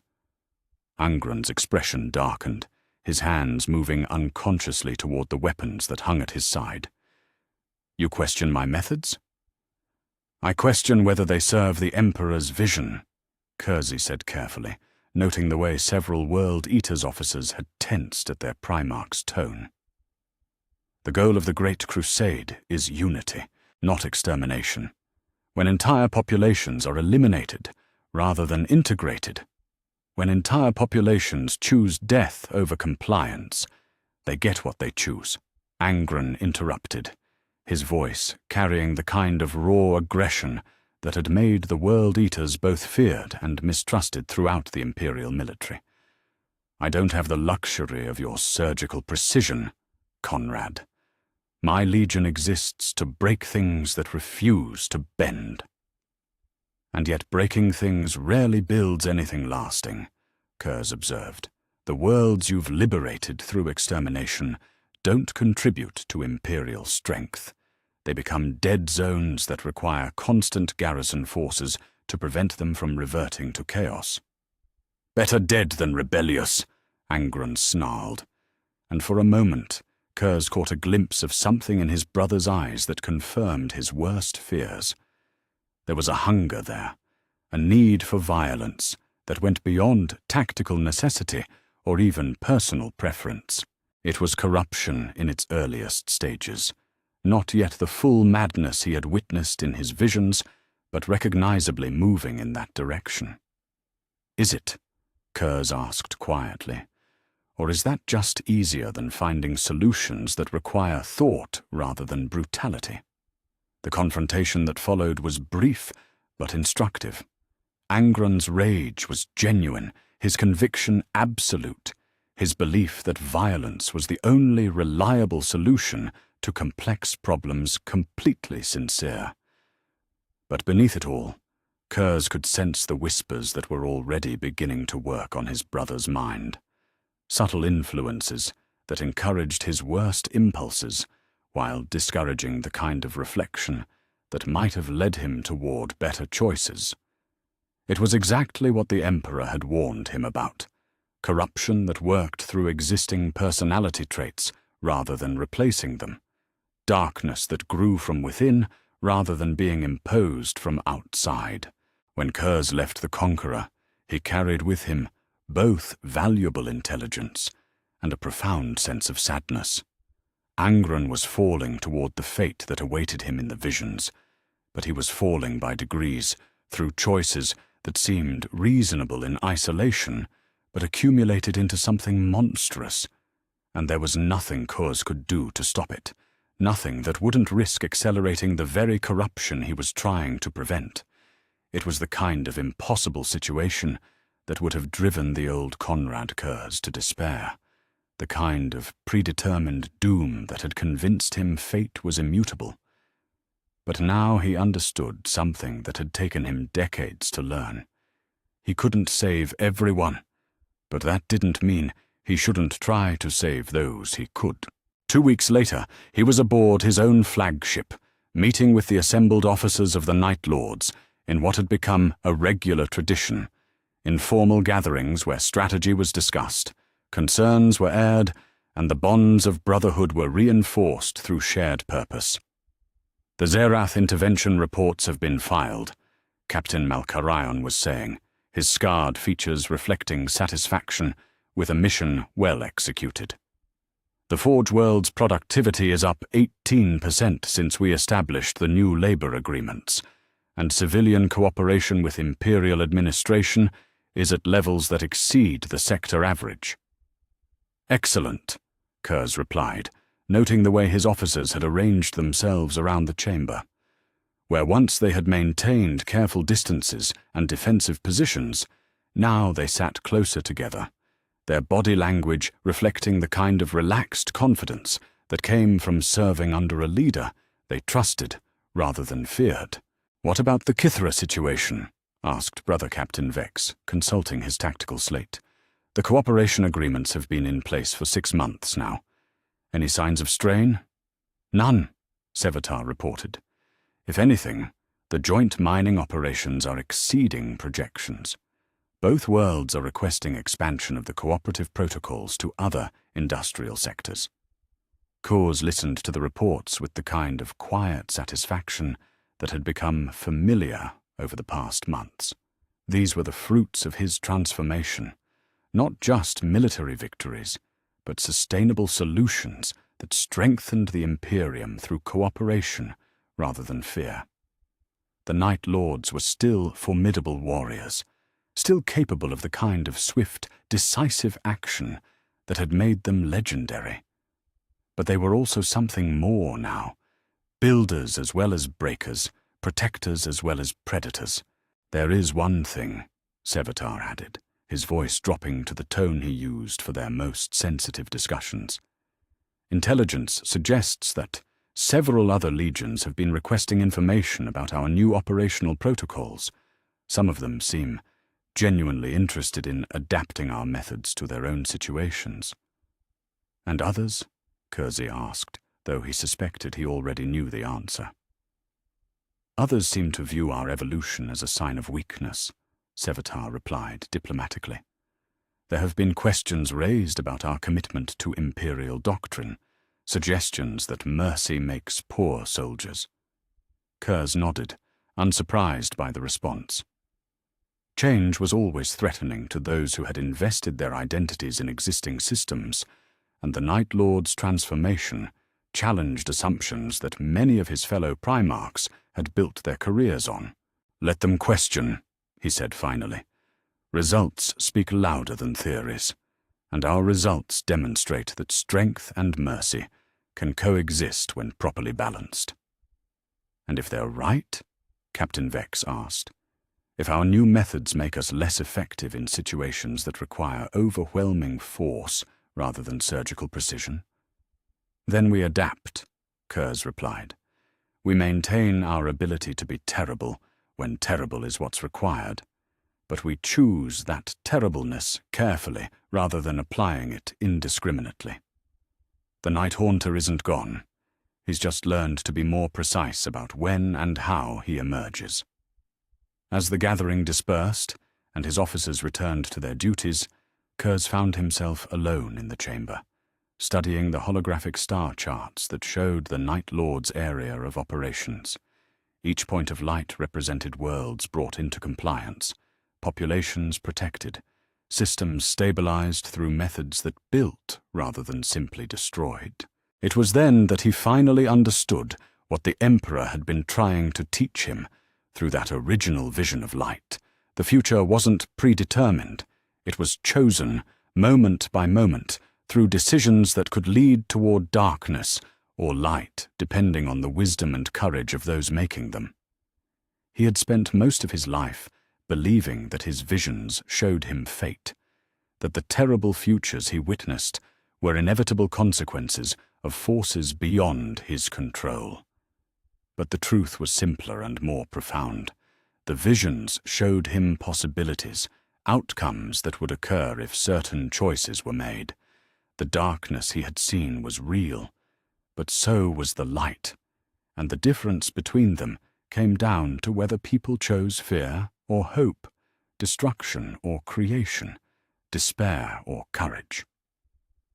Standing there in the quiet of his command chamber, Konrad Curze felt the weight of his new understanding settle into his soul like a foundation stone.